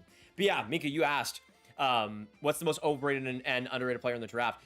I would say for me, most overrated is pretty easily Ryan Rubrick, but I do think it's kind of swinging to a level that's not quite as crazy. Because I think a lot of people are having him more so in like the early teens, late teens, which I think is probably where I would have him too. I think the big thing is just a complete lack of motor, complete lack of intensity around the boards for such a bigger player. But the power play ability is rock solid. When he's in the offensive zone, he has so many great tools with that frame that it's kind of hard to have him outside of the top 20 for me. But especially as somebody that was like a top 5 guy heading into the year, no way that it's the same way anymore. I would say underrated, and I've continued to talk about him a lot, is Jackson Cover in London for the Knights. He has been a unicorn of sorts. He started playing hockey like 3 or 4 years ago, which is insane. Like, he started at such a late time, but he's already really rapidly growing and starting to play just a really defined, really rock solid, steady game. Reminds me a bit of like a, what's his name? Kind of like a Denver Barkey type of vibe. I know they're both Londoners, but like in terms of the play style, they both have like that like dog on the bone, which I love. I love my dogs. I love my guys that are just gonna go out there and bring the energy no matter what. Cover is just a really simple, really refined player already, and it's kind of crazy considering how little hockey he's played in his life. But he's somebody that I think is probably more of like a third rounder for most folks, but I think he should be in early seconds, maybe even first rounds for everybody, honestly. I think he's that good. Let's see. Okay, just making sure I didn't miss anything there. But thank you guys so much for tuning in. We got the first intermission now underway.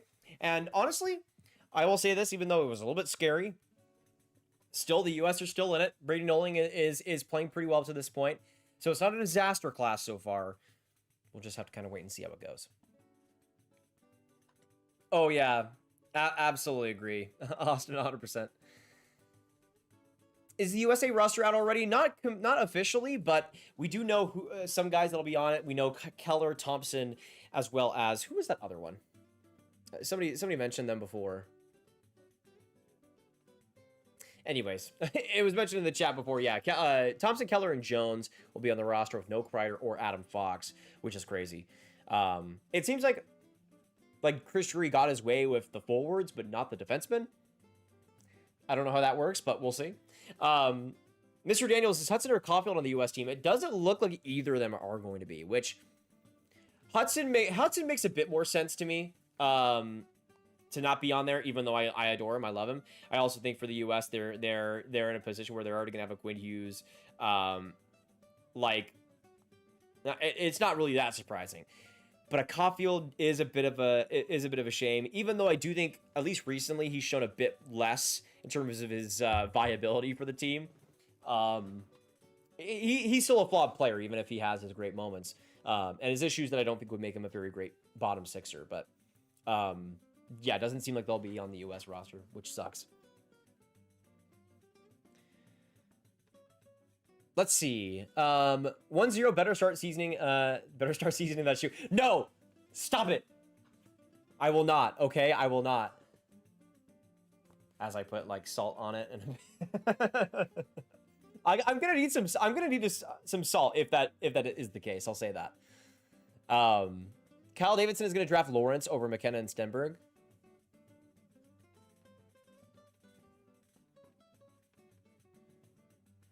W. No, I'm kidding.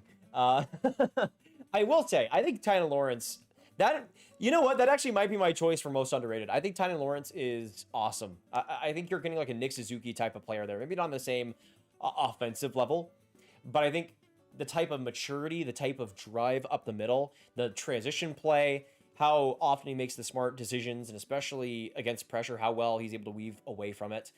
He is just a real treat. Not somebody that I would have in my top 3 yet, but if you did, I wouldn't really be like that surprised. I wouldn't really be like questioning it that much because I can see the vision.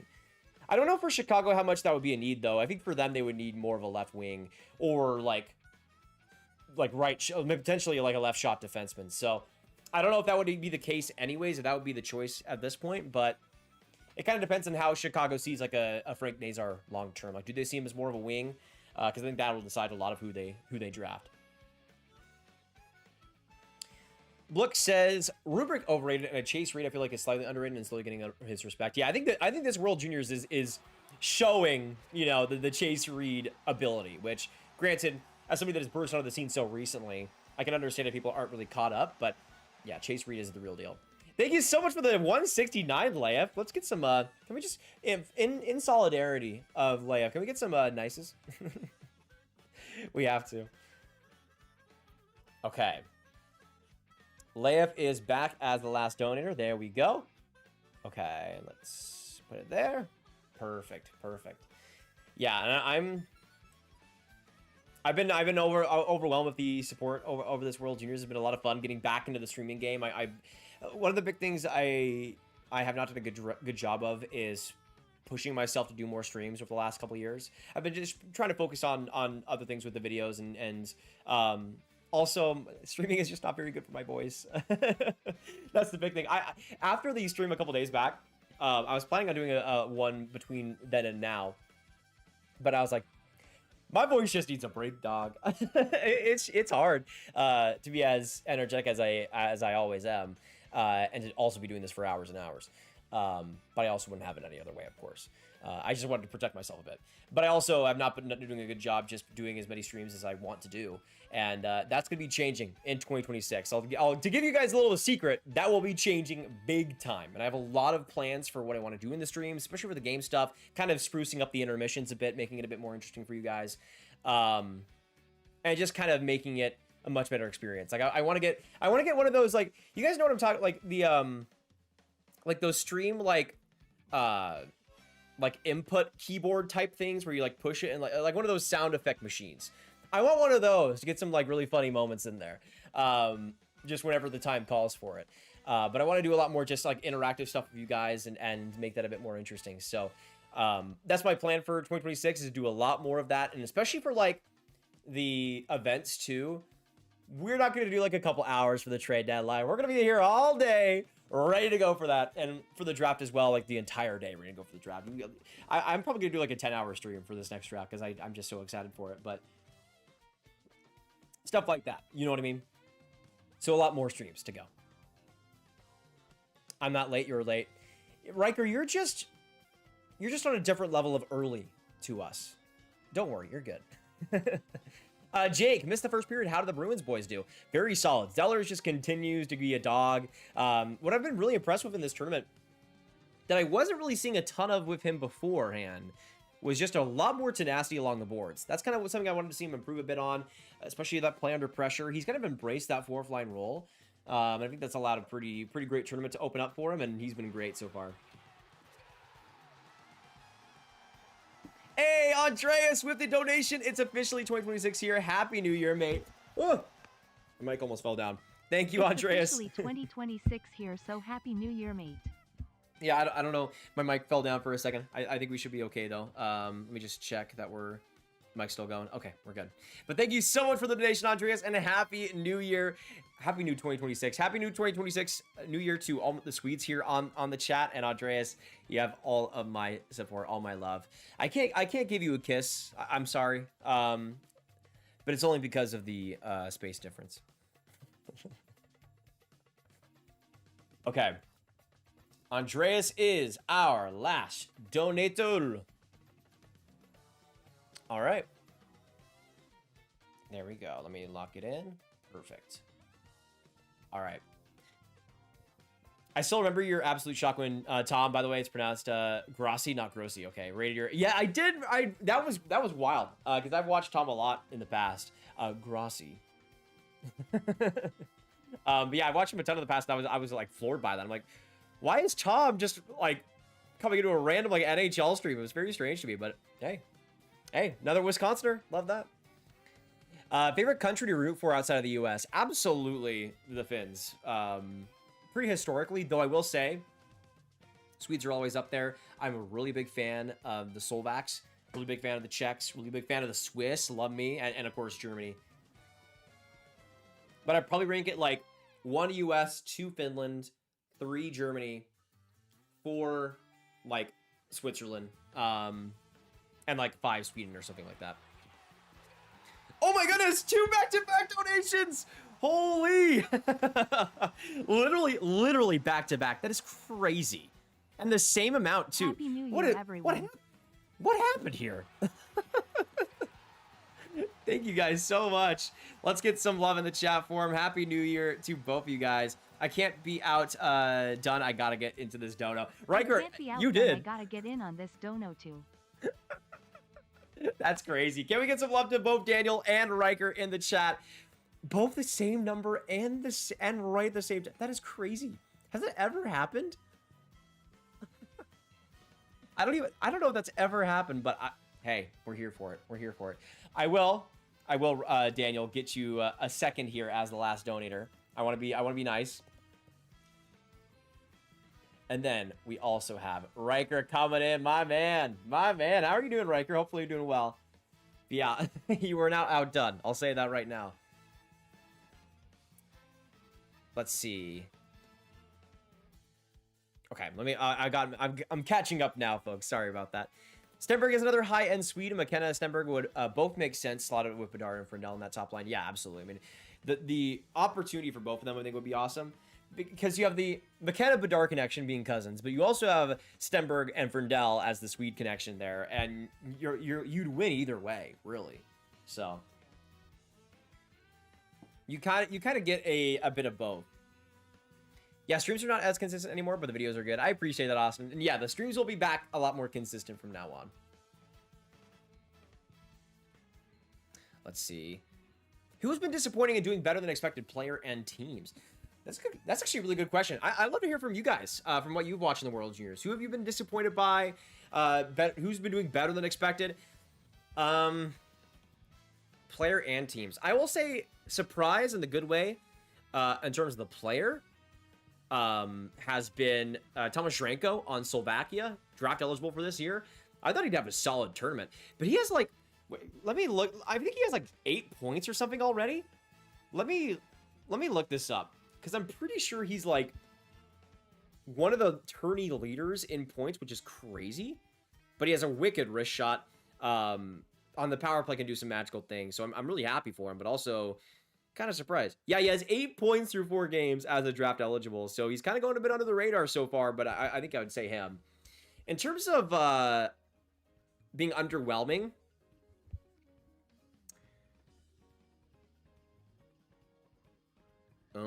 that's actually tough. I will say I expected a bit more dominance from Porter Martone. He's still been scoring okay and still been all right, I think, in the games he's played.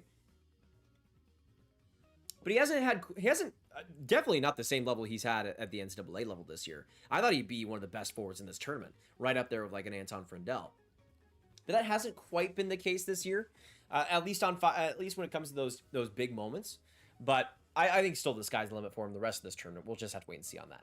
And then in terms of the good surprise for the teams, I mean, I expected Switzerland to do well in this tournament, but they have been awesome. They've been really shutting down the door defensively, which I love to see. I saw the Swiss being a bit of an upsetter in this tourney, and they're proven to be really hard out.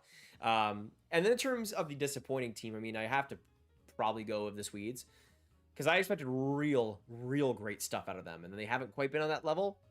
No, I think some people will probably say Canada, because how loaded that roster is. They should be like winning every game like 7-0. And that hasn't been the case.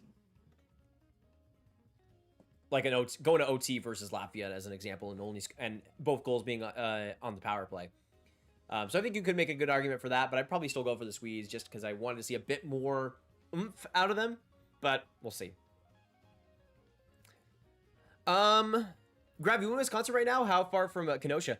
I'm in Texas right now, but I live in Madison basically, so I don't know how close that is specifically to Kenosha, but you can calculate it from there. I'm like right downtown where I live. I know I'm a little bit concerned. I know this tournament isn't career ending, but Hensler has been as dominant as I expected it would be. Yeah, that's kind of the thing, Riker, is that he's kind of used more in like a defensive role. And I don't think it's career ending. He's another one like a Martone, where I think his better play has been in the NCAA, and that's quite frankly more important. Sure, you want to see. That's my motto, is like, if they play well, great. If they don't, I don't think it's, you know... like, people at the start of this tournament were writing off Michael Misa, of all people. And I don't think you can do that, man. Like, I just don't think you can do that. Now you've seen the last couple of games, Misa really starting to find his footing. But I just think...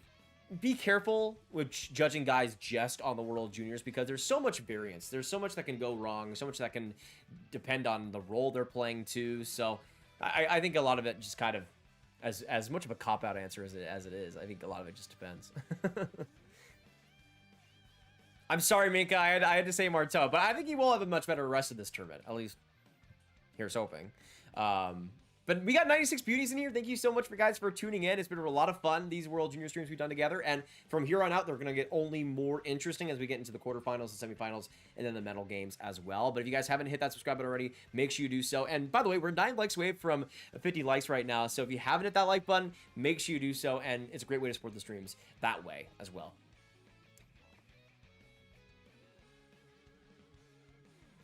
Grav, I got my wife into hockey, finally. How excited and hockey for here. That's awesome, Austin. I mean, everybody should be into hockey if they aren't. So I'm glad you've indoctrinated her. Cameron saying that Stenberg has disappointed him a bit. Yeah, I can kind of see it. I mean, he hasn't been, like, dominant by any means, but he's also not... I will say that Stenberg's not a player either that's going to be, like, making the flashiest play every single game and you know, having all these highlight reel goals. He's a bit more of a balanced play driver to me. But I think he's still shown some good skill. It's just the finishing ability hasn't quite been there, which is the opposite of what it's been in the SHL this year, which is interesting for sure. But I think the process is still there, just the results haven't quite come.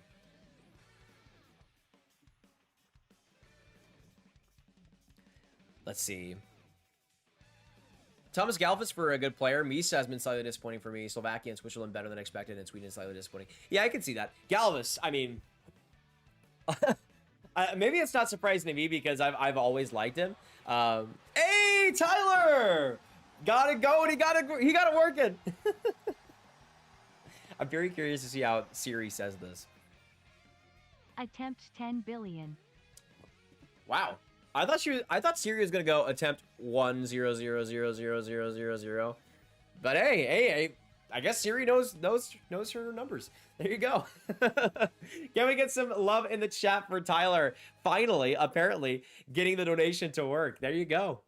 And on the 10 billionth try, my man came through. Okay, let me get you as the last donator here, my man. Perfect. And yeah, by the way, I hope you guys are enjoying the Mario Kart World soundtrack in the background. It's one of my favorites of all time. I had to put it in there. It's just such good vibes, and it's perfect for some background noise. But we are about to enter into the second period here between the U.S. and the Swedes, and we have now begun a quick shank of the puck into the opposing bench, and we'll get another reset here. The shot's 10-10 for both teams in that first, where the Swedes getting that advantage just off a fluke goal off the skate of the defender, and it's the advantage for them. But we'll see if the U.S. can storm back in this one. Much love from Korea, Nathan #1. Hey, Chubby Alien, thank you so much for joining me. Hopefully you're having a great time over there. And the time difference is crazy, but I appreciate that.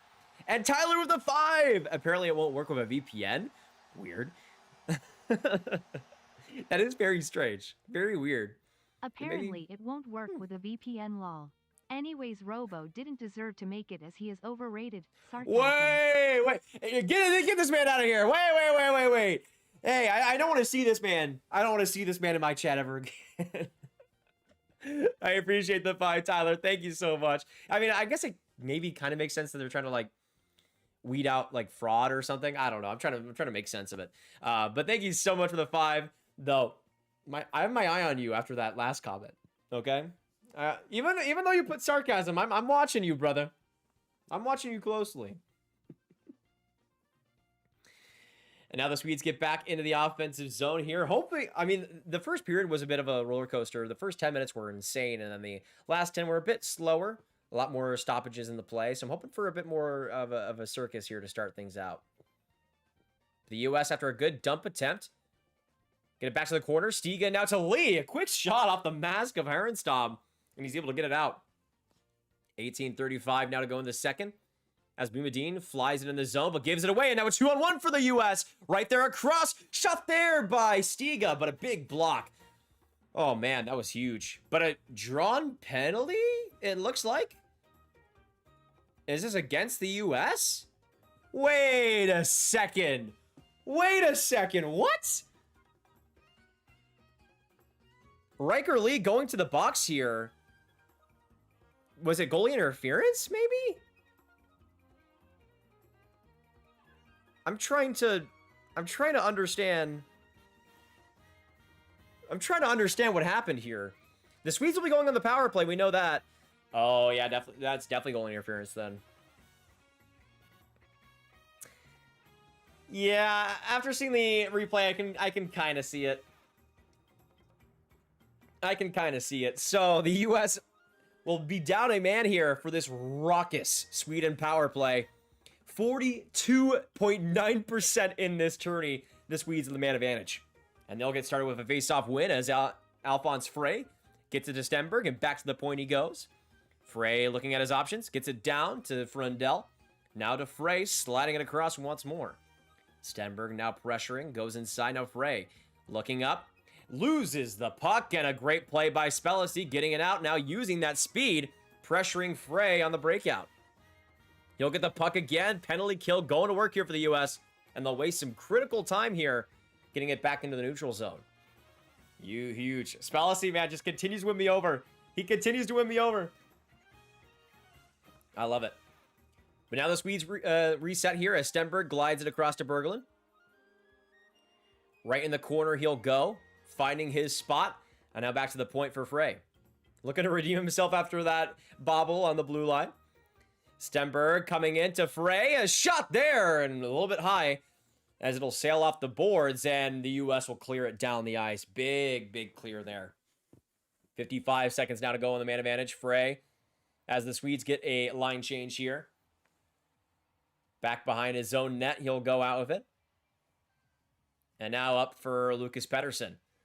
Viggo Bjork, good in transition as always. Feeds it across. Now right there, a great chance! Eddie scores! I thought that got knocked away, but the Swedes end up scoring as Eddie Genborg pots it home on the man advantage. And it's now a 2-0 lead for the Swedes early against the U.S. What a feed across the net. I thought that hit the post or something because the camera went all over the place. But a fantastic feed, and Genborg makes no mistake. I think it might have hit the camera or something. Yeah, it did. There you go. It hit the camera off of the net and out. What a shot, though, by Genborg. He makes no mistake there. And the Swedes now go up to a 2-0 lead. Brutal. I mean, just a awful penalty at an awful time. And the U.S. are now down by 2. Folks, are we over? Let me know in the chat. Are we so over? Are we taking the L today? Is it so over? Because it kind of feels like it. No, obviously we'll still see what happens. A lot more game to go, but the Swedes able to take the advantage here. Just a wicked pass and shot there. But this fourth line for the U.S., which seems to be the only thing that can create something right now, is able to get something behind the net.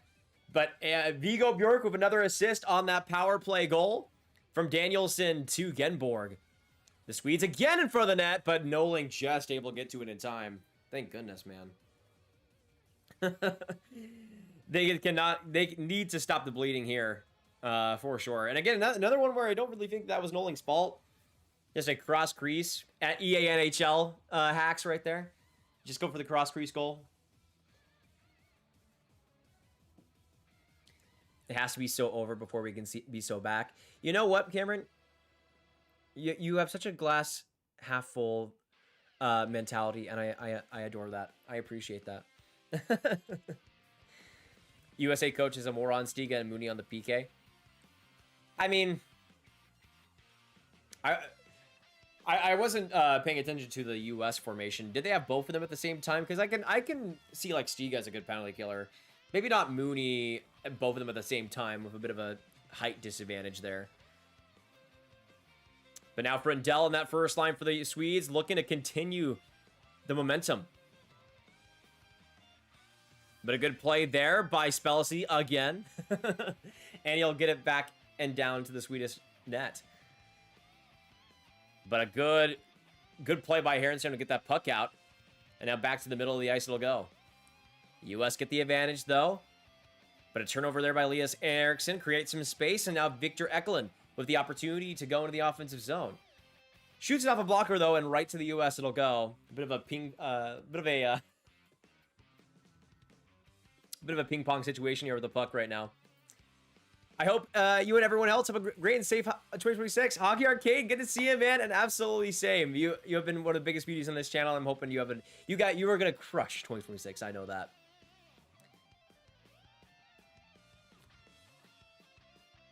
The Tate McRae Bowl is tonight. Columbus versus NJ.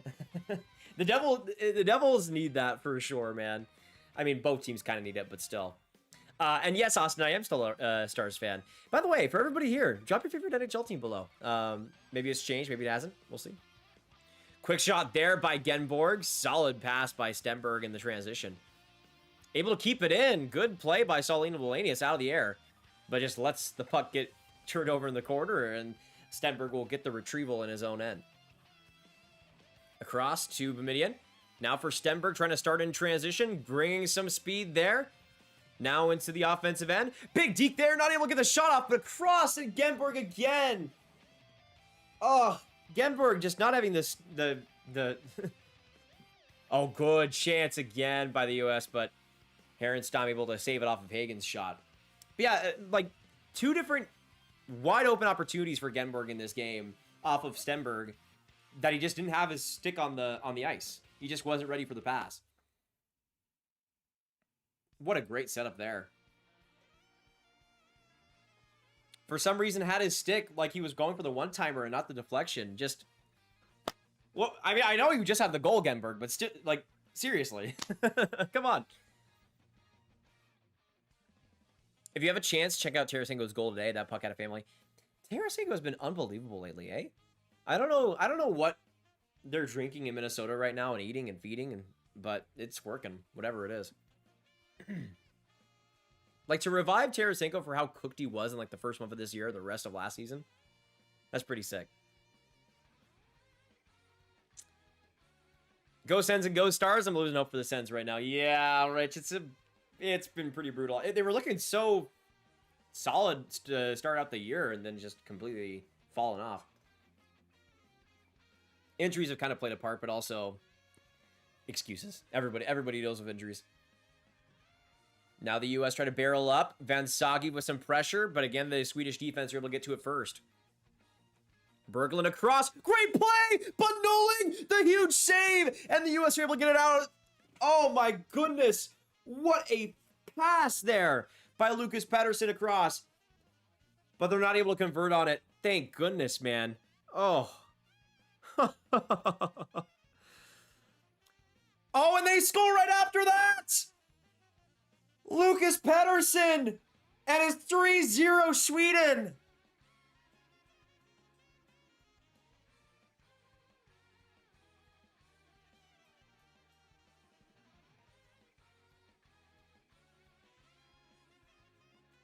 Man. They just go right back. What a play by Berglund to get the puck up.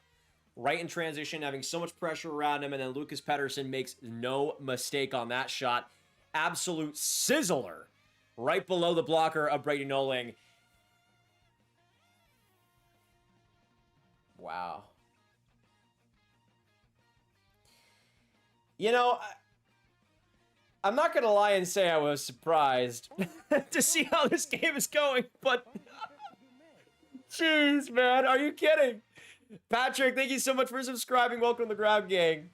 Man! But that goal by Pettersson, assisted by Berglund and William Hawkinson. I believe that's his first point of the World Juniors, draft eligible for this year, and a big-time one for the Swedes. And they get up to a 3-0 lead.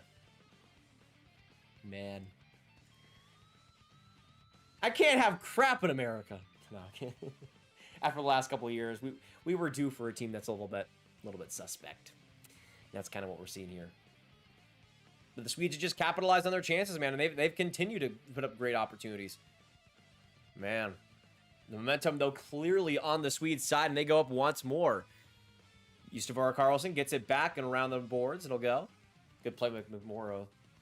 Literally, this fourth line of Spellacy, Zellers, and McMorrow is playing like half of the game. Oh, no. Is that a penalty for Sweden or the U.S.? Because... Okay. Okay, the U.S. are going to the power play. Hold. Chat, hold. Chat, hold. Hold. Hold the phone. All right? Hold. Because the entire United States of America are going on the power play right now. We're so back. We're so back, even though our power play has been pretty poo during this World Juniors. I don't care, okay? I don't care. We're gonna make it work. Hey, Tyler again with the 5. What is your top 3 in the draft? All I know is McKenna is 3. Also, go wild. Thank you so much, Tyler, for the donation. Again, continuing to be the last donator. My goat continues All I know is McKenna kill is it. 3. I love it. Also, go wild. But yeah, I appreciate that a ton, Tyler. I'll forgive the Robertson comment, I guess, for now. But yeah, in terms of my top 3, I will say this: it's not locked in whatsoever, like at all. And I'm still doing a lot more work to kind of solidify that for the end of the World Juniors this year. But as of right now, it would be Verhoff 1. That's been the case for like the last month or so. And I thought he looked real solid in the game he played. Granted versus Denmark, but still. And then number 2 and number 3 are between Stenberg and McKenna. As of now, I still slightly lean towards Stenberg, but it's not really a huge difference as of now. But I'd probably go Stenberg 2 and then McKenna at number 3. Though again, their difference is not major at all. It's really tight.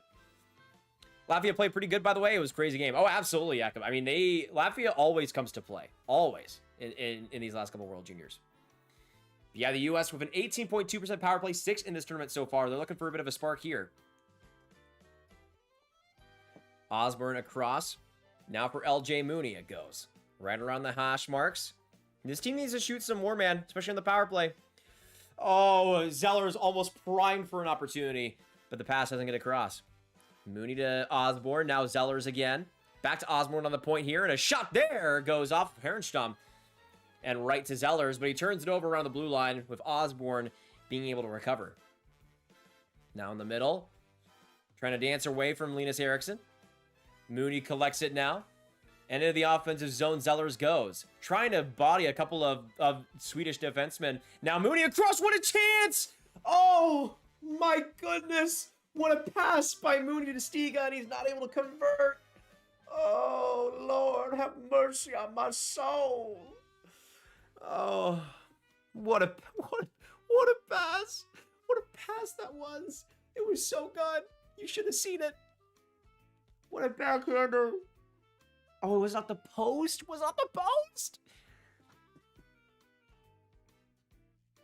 Man. Man. Swede's defense has had some pretty good moments, though. Solene Wallenius on that one was a bit suspect. Surely Sweden is the favorite to win the tournament after this game. I mean, they're playing like the gold medal favorites, which is what I predicted them to be in this game so far. So I like that. Hey, Tyler with the 5, my man, continues to come through. Can we get some love to Tyler? He deserves it, dude. He deserves that. Racing, NFL, NBA. Yeah, great question. Great question. What sports do you like outside of hockey? I mean, for me, there's a big difference between playing and watching. I don't really like watching a ton of other sports. Like baseball, when it's playoffs, is always great. Football sometimes. Really great individual play on the penalty kill there by Lucas Pettersson. But in terms of playing, love playing ping pong. Tennis is real nice. Ultimate Frisbee, unbelievably good. When you get a good group of friends. Right there, Zemer! Oh, what a chance! Gosh, come on! Reed right there across. Zemer kicking it. Oh, what a save! And they score! On the board, Chase Reed yet again! And the draft eligible continues to come through for the US of A. After a flurry of shots, a flurry of great saves by Herenstam, the US come through. Thank you, Reader. Love to see that. What a tournament for the kid. And he continues to put up numbers. Wow. That vision by Reed, that jump on the play, it comes through. And Chase Reed, my dog, we are back in this game. Wow. What chaos and turbulation in front of the net. But the U.S. are able to score off of it. Off the block, off the skate of Solene Wallenius. So Hensler isn't the only one in this game. We are back in it, ladies and gentlemen. And Mr. Daniels, my man. You think Mooney will make the Habs team?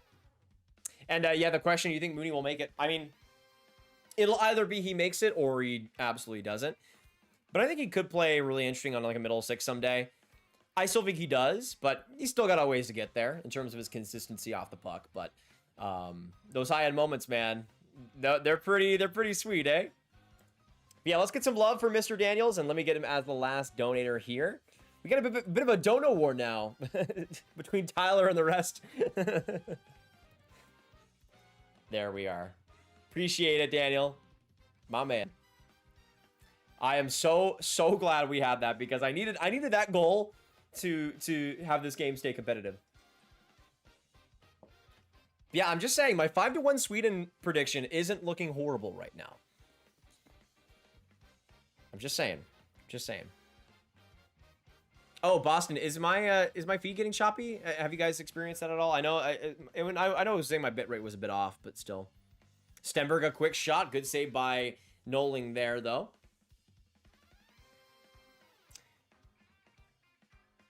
Let's see. Let me just check in case anything I missed there. Thoughts on Hoshi Wang by Jules. I really like Wang. He's obviously very raw, but great skater. His fundamentals positionally aren't too bad for somebody that is as new to hockey as he is. And I think he has a solid base to build on as probably like a bottom six, more mobile defensive defenseman. Obviously a lot of time to go before that happens, but still. Man. I cannot believe it from Chase Reed. Like it's honestly insane. Oh, and Tyler steals the ground right back. The chirp too. Stiga, quick shot. Oh. Okay. Hiron Stomp just got to that. But thank you so. Oh, Tyler, he's coming for you. He's coming for you, Tyler. Cameron with the 2 as well. Thoughts on Slavkovsky lately? I'll get to that in a second. Thank you guys so much for the donations. Can we get some Tyler and some I was about to say Slavkovsky love, but some Cameron love as well. Thank you guys. I appreciate that so much. Wait!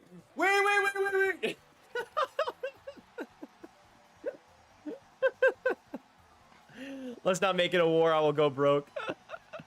Daniels is here to put his stake back in the ground. He's like, none of you guys are coming for my throne. Thank you guys so much. Can we get some? I'm gonna do it right now. I'll give Tyler and Cameron and Daniel hype. My man's 3. By the way, 3 straight in a row. That is crazy. But I appreciate it a ton, guys. Thank you so much. And I guess the last donator stole Mr. Daniel, so I don't have to change that, at least not yet. Wow. But as I was saying, to getting to that donations, thoughts on Slavkovsky lately. He's been real sweet, Cameron. I mean, he's playing how you'd want him to play, where he's that physical force while having that playmaking and the vision there and having some high-end moments. The whole thing is about the consistency with him, so we'll see if that actually does end up happening. Oh, and then Tyler again! Slap is a bum. Oh yeah, the entire city of Montreal is about to destroy you, Tyler. Thank you so much for the 2. Let me get you as the last donator before something else happens. My goodness. Thank you so much, guys. Perfect. There we go. Okay, Tyler is the last donator now. Slap is above you. Yeah, all of Montreal is gonna hate you after this. But yeah, Slav has been real nice, and I'm just hoping that stays a little bit more consistent. Carroll, what a drive by the D! And he's not able to get the finish, but right in front of the net, Noling still battling for it. Loose puck, but a whistle there. Wow, Carroll coming out of nowhere. Swedish defender, looking real nice.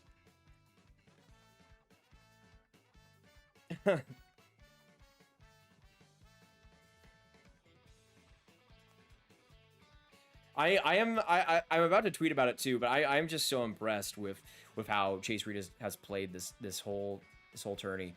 I mean, even though the defense hasn't been remarkable by any means, it's one of those things where the offense and the playmaking more than makes up for it.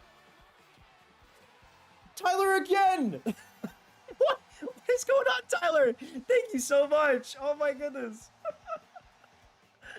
Oh man. Good. The only teams I hate is Montreal and Toronto.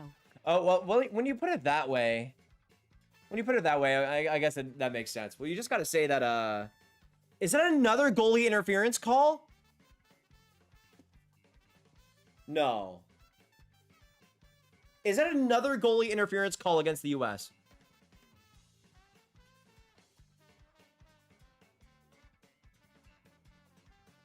I think... Oh, wait, are they calling embellishment? Wait a second. Things just got a lot more interesting.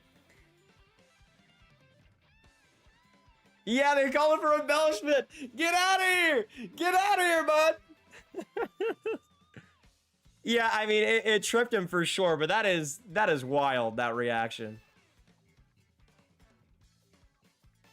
That is crazy. So I guess we're going to get a 4-on-4 here, I'd imagine. Because I think it was kind of goal interference. Like, he tripped him a bit, but not to, like, the reaction of that. It didn't warrant that reaction, I'll say that. Wait, no goal interference, just the diving on Herrenstam, and it's a U.S. power play. Holy mama. With the U.S. already scoring on that last power play, this is huge for this U.S. team. Oh my goodness.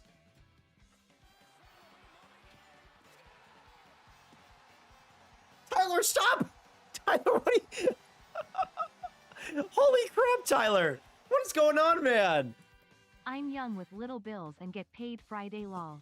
Also, I suck with money rolling on the floor. No, I think you're great with money, man. I think you're great with money. Tyler with the $5 donation. Like, what is that? Is that back to back to back? Yeah, back to back to back donations. If you haven't given Tyler some love in the chat, make sure you do so. Thank you so much, my brother. And you know what? We're all bad with money in the end. Join the party. Joey Adams, welcome to the stream, brother. Good to see you here. But a huge power play here, and the U.S. win it. Zeller's now with the puck to Mooney. Come on, boys. Keep it going. Let's do it. Mooney now with the puck. Across to Zellers. Shot there off the mask of Herrenstam. But because of that loose rebound, and the Swedes get it out.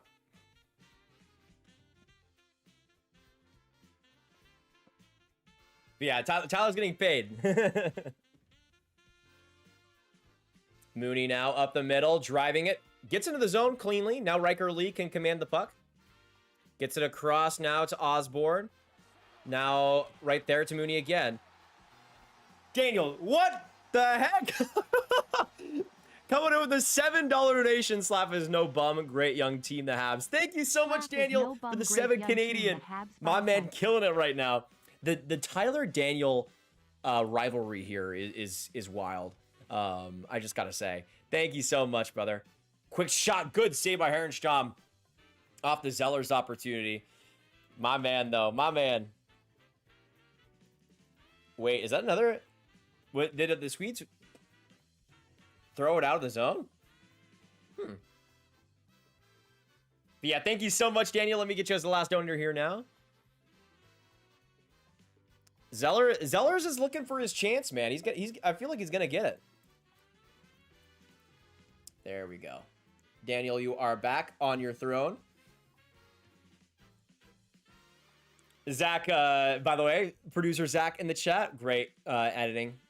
No, I'm kidding, actually. Horrible editing jobs.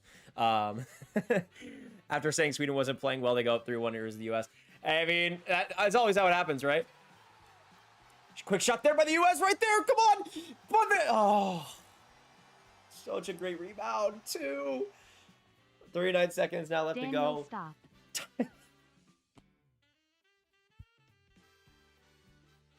Tyler's making me sick right now. Jeez Louise. Thank you so much for the $2 donation, man. Daniel, stop. Daniel, if you donate again, Tyler's gonna be dead. Tyler will not have any more money for bread. He can't even afford anything if you keep doing this. Thank you for the donation, though, Tyler. I appreciate it. Oh my no. Daniel with a 279. Grav needs an assistant for the last donos.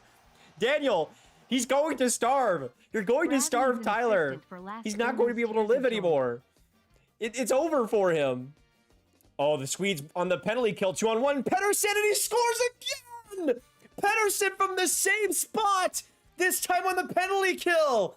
And it's 4-1 USA. Or 4-1 Sweden. Oh, I'm in disbelief right now. Jeez. Pedersen from pretty much the exact same spot. Brutal giveaway by Eichmann on the blue line. Absolutely horrible. Read the room, dog. Pedersen just the perfect takeaway. Right there, bang, bang. And it's 4-1. Eichmann, what are you doing with the puck these days? I don't understand it. Oh, my God. I was going to say, though, thank you for the donation, Daniel. Tyler is going to starve, and I'm going to also starve of this US team. That's what's going to happen. Thank you so much, though, brother. I appreciate it. Let's get you now as the last donator. I'm cooked, blood. I'm so cooked. Quick shot by Frindell. Good save by Noling. The craziest part, too, is that Noling has allowed 4 goals on 19 shots. I don't even know a single one that was his fault. Like, sure, you'd want to save on those 2 Pedersen goals, but also they were both perfect shots. Like, what are you gonna do? What are you gonna do? Just brutal. Just brutal. Another quick play. Oh, right there for Frindell, and he's not able to finish. Now Frey from the blue line. Some quick skating. Shot there. Blocks in front. And now Frindell's back in the corner with it. Trying to go for the shot, but a good block there by Kleber. And the U.S. are able to get it out now. Back to Lee. Trying to... Oh, man. Brutal giveaway again. 3-on-2 here for the Swedes. Frindell trying to find an outlet. He shoots, and that's just wide. Tyler with the 2. No, wait. Actually? Damn. Wait. Also, I got a fraud alert, lol. Is that true, Tyler? And then Mr. Daniels again with the 279. The only one not here is Darby. I guess so, man. I guess so. Jeez. Oh, Henzer goes down hard after a hit. Only one not Jeez, man. Here is Grav. What is happening? But Tyler, if you're getting a fraud alert...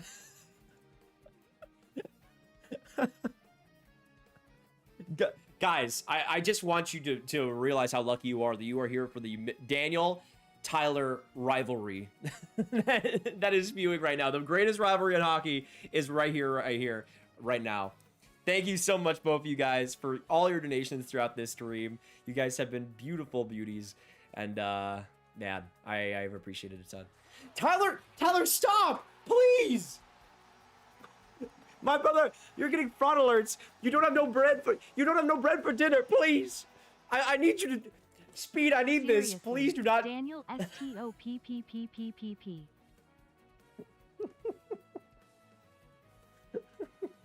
Tyler's not backing down from a fight. He's not backing down from a fight. He's going for another one too. He's like, I didn't hear no bell. I didn't hear no bell. Oh my goodness. Thank you guys so much. And let me get you back on here, Tyler. You deserve it, brother. Oh man. Donation wars are so funny because I love pitting you guys against each other. You guys are like my little ants, and I'm watching you guys go at it. Not in a bad way, obviously, but jeez. I need to get my charger real quick. Give me a second. My Mac's about to die. Wait, who donated? Who did that? Who just did that? Don't tell me it was Daniel. Gonna give money for Grav to buy a Stop. USA jersey. Daniel, stop. Daniel, you are going to kill Tyler. You are going to you're going to perish this man. He is not going to live. Oh, Hensler to the box after he gets injured, and now a Swedish power play. We are so cooked. It's never been so over, guys. Genuinely. What a pass. Right there, Solino Wallanius not able to get it across. But thank you so much, Daniel, for the 279. I can't even believe what's going on. Tyler, please. I'm begging you. Tyler, please. I'm begging you. Please stop. Yeah, I need you to survive. I need you to live. I can't have this. But Tyler with the $2 donation. Thank you so much, man. And yeah, I guess he's the last donator still. Daniel, where's the response? Oh, thank you guys. Appreciate that. I get money for granted by a USA jersey. I mean, I could. Oh, what a pass by Viggo Bjork, and Genbor gets his second of the game. Oh, man. At least I got you guys. Is it back? Hello? Hello? Oh? Please? Am I back? I don't know what I don't know if I guess we might be back. I don't know what was happening. I think it was because my Mac was running low on battery, which I don't know. I don't know if we're gonna be okay. We'll see what happens. But yeah, we should be good now. Thank you guys for joining along with me. I might need to have my brightness lowered because of this, but I appreciate it. Miss and then Daniel with the $7 donation. You're a goat. Also, Tyler, be careful for frauds out there. True. Though Tyler is no fraud. Tyler is no fraud. I can say that right now. Okay, my battery is good. The charger is working and everything, so we should be all right. Fist. Be careful for frauds out there. He grin. True. You know, Daniel's just a good guy. He's looking out for everybody. But yeah, I was for some reason my Mac was super. Oh, what a chance for Higgins! Come on! And they score! The U.S. get back on the board, and Zellers, who has been looking for his goal all night, gets on the board. Playing up with that first line of Higgins as well as Zimmer, and it is now 5-2 for Sweden. Okay, I come back alive, I guess. Zellers, who's been looking great all night, folks, gets it. I mean, great all tournament if we're being real. So I'm not really surprised there. Let me get the score updated for you guys. Sorry about that, but we're back. Should be good to go. Yeah, I think it was just because my Mac was low on battery. It just pooped out for a second. Not sure why, but whatever. I have my charger. We're good to go now. Oh, the Cameron! He might put true, actually. Need to put myself LF Minto goat consideration too. I mean, let's be honest though, Cameron. You don't even need to donate to do that. You're already our goat. You're already our goat. If we're being real. Thank you for the donation, Cameron. And now you are our last donator. I mean, again, you guys have made this absolutely pitiful game so much better. So much better. Oh my goodness. Yeah, I apologize that it's been a bit choppy. At least it's a bit choppy on my feed. I don't know why. Like my Wi-Fi is like my Wi-Fi here is really good. So I don't understand what's going on. I'm gonna be honest. Daniel though coming in again as well as Of course. Yeah, nobody can beat Daniel, it seems like. Nobody. Cameron biceps. Yeah, I mean, he's speaking facts. Daniel is speaking facts. Thank you so much for another donation, Daniel. I can't even believe it. I mean, dude, you're already one of the goated members on the channel too, and I appreciate that a whole heck of a ton. Thank you guys so much. Tyler, Cameron, Daniel, you guys have all been beauties in this stream. All right. Hey, yeah, Sweden for the win. They've been playing real well tonight. Real well. And finally, like I've been expecting them to play. It's been real nice. Not for me, but for my prediction. I win in some way with this. No matter what, I win. I play all sides. A breakaway again for Pedersen for the hat trick! And stopped right in front by Noling. How the hell did Pedersen get him right there? What are you guys doing? Jeez. Ugh. Just brutal. Unbelievable. Pedersen for the hat, he was all alone by himself, man. Like, Hensler does not look 100% whatsoever. No, there's no chance. Ugh. What a save by Noling, though. I mean, even though, again, 5 goals, I think he's still been all right in this game. But the defense, it's a bit shaky so far. And then Tyler again with the 2. Last one, unless USA wins. Well, there you go. Tyler is throwing his hat one more time in the ring. Last one, unless USA wins. Thank you, Tyler. I appreciate that a ton. Oh, my goodness. All right, Tyler is now last donator. The privileges of last donator go to him. Thank you again. I'm overwhelmed by it. I appreciate it a ton, guys. Hey, and now we gotta get another US. We gotta get 3 straight goals, or 4 straight goals to get Tyler again. Yeah, a minute and 25 to go, and this is looking brutal. Just brutal right now.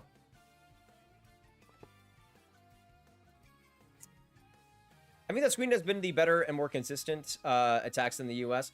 Definitely. I mean, I think they've done a real good job creating odd man advantages for themselves, especially in transition. I think that's been the big difference. Daniel again. I also just got a notice for the bank, guys. Please, I don't want you guys to get like I bank also got notices. a notice from the bank rolling on the floor laughing. Oh my goodness. Can we get some I want to see right now bank notice W. That's all I want to see in the chat. Bank notice W, because both Tyler and Daniel both got notices from their bank because you guys are donating too much. Stop it, please. Oh yeah, we got a Hawker Arcade joining in. Thank you, brother. Okay, let me get you as the last donator. It seems as if, Tyler, that'll be the last time. But what a way to end it off. Jeez Louise. Man, you guys are beauties. You guys are beauties. Sips to y'all. This is just water, but, you know, Happy New Year, I guess. Looking like Colorado, Dallas, and Minnesota at the top of the Central. Oh, for sure. I mean, it feels pretty much locked in with how Winnipeg is like awful this year. Like, I don't think it's really been talked about just how bad they've been. It's really strange. Like, I could have seen them being mediocre, but they're like well under 500 right now, which is kind of crazy. It's a little bit strange. Moody behind the net. Hawkinson, though, skies it back to the middle of the ice and gets it back. Oh, my goodness. Geborg almost with a breakaway for a potential Hattie for him. And then the clock stops just in time. Thank goodness. Oh, is it lagging again? Let's see. I don't know why. Why is this is just very strange. Because my Wi-Fi here is really good. Maybe I'm just streaming. But again, I'm not really streaming very intensively. Maybe it's my Mac. Because I'm only streaming at like 1080p 30 FPS. Not that crazy. eLiaminator with 59 months. Why is Hendler playing like Cody CC? Yeah. I mean, again, I don't know if he's like injured or something, but it doesn't really feel like he's using that skating very well. Which is really rare for him. But like, especially on that Pedersen break, like he just let Pedersen coast right through him. And not very typical of what his game usually is at. So I don't know if there's difficulty there or he's battling something, but at least that speed that I've come to see from him has just not been there. Okay, seems like the stream is back a little bit more now. Minka, favorite Heater Rivalry character, have to go Kip, 100%. Not even a doubt in my mind. My goat stays winning. Yeah, I was about to say lost him from Rick. This game has lost me. If it's not the lag, it's this game that's lost me. Sweden's goalie definitely has to be the MVP. Oh yeah, he's been great. Not in terms of the flopping, but everything else he's been real solid. Which they have needed, but he's done a good job kind of quieting those higher stakes chances. And then Axel says, is Viggo Bjork the biggest draft riser so far? In this tournament, probably, though. Like Thomas Sharenko is up there. Chase Reed also. But I think Bjork has been awesome. Then Mr. Daniels comes with another one, just trying to make my bank angry at this point. Well, Daniel, I think you've done a fantastic job. If that's your goal, you're succeeding, dog. And you're already starting off 2026 right. Thank you so much for the dono, brother. With a 279, can we get one more? Big time hype for Daniel. I'm just gonna put all the E's. Can I just put like 1,000 E's? Let's see how far I can get this. There you go. I'll put a couple messages in the chat. Bank account frozen hype. Yes, sir. Oh, man. Starting this stream, this was not what I was expecting. I'll say that. Your cords or Wi-Fi. Yeah, I don't know. I think it's my Mac. Because I have worse Wi-Fi at Wisconsin, but I'm streaming at like 1080p 60 and there's no problems usually. Let's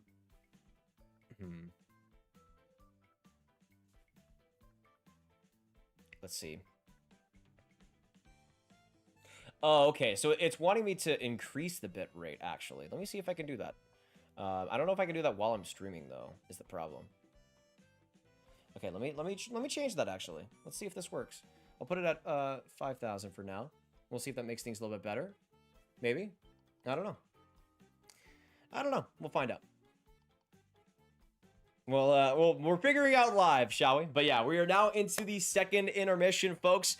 5-2 for the Swedes. And granted, again, you guys know I'm not surprised by this. My final score prediction was 5-1 Sweden, so I was expecting a pretty lopsided affair. But that was kind of more Sweden was going to run away with things starting in the third period.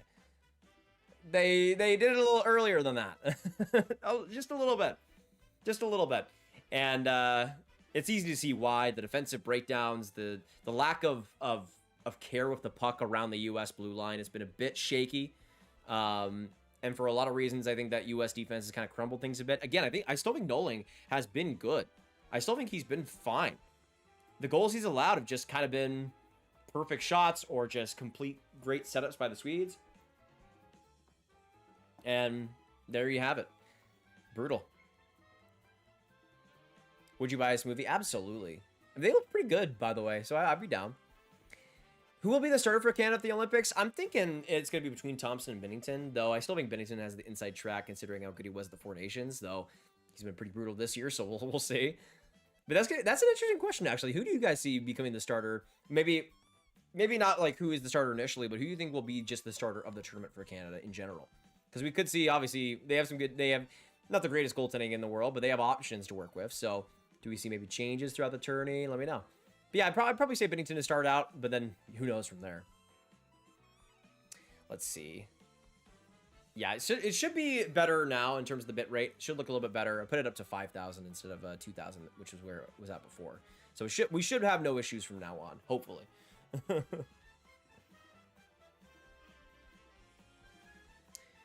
I'm dumbfounded that Canada never took Sam Bennett for the Olympic team. Yeah, it is intriguing because he was good at the Four Nations when he was in that very limited role. But hasn't really didn't start out this year good at all.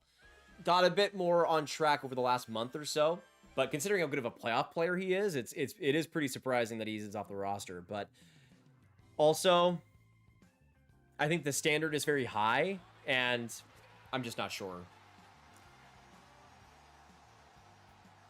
And then Riker with a 279. The numbers don't tell the whole story with Noling. Yeah, I mean, the numbers don't tell the whole story with Noli. I mean, I 100% agree. I think if you're looking at this game and are like, okay, you got to go back to like Kemp or something, I don't quite think that. Especially like the Pedersen shots, like those are just perfect, man. Like maybe he could have saved them, and he knew it was coming, but like you can't. Not many goaltenders are saving that shot, so it's just like, what do you do? What do you do? What do you do? I think you keep Noling, but it's the defensive issues are a bit more of a problem, I think here. But thank you so much for the donation, Riker. I appreciate you big time. And even though it pains us, yeah, it's not been great for Henny. I'll say that. It's been a bit rough. Canadian Nomad, what up, bud? Happy New Year, my dude. Absolutely, the same to you, man. Hopefully you're having a good one. And let me know, by the way, do you guys have any plans for New Year's? I'll just be watching Stranger Things after this with my family. So that'll be pretty much it for me. I don't usually stay up super late, but if I was in Madison, I'd go out to some place. But here in suburban Texas, there's not a lot of there's not a lot going on. Yo, Grav, they are playing so bad right now. Yeah, Vince, it is.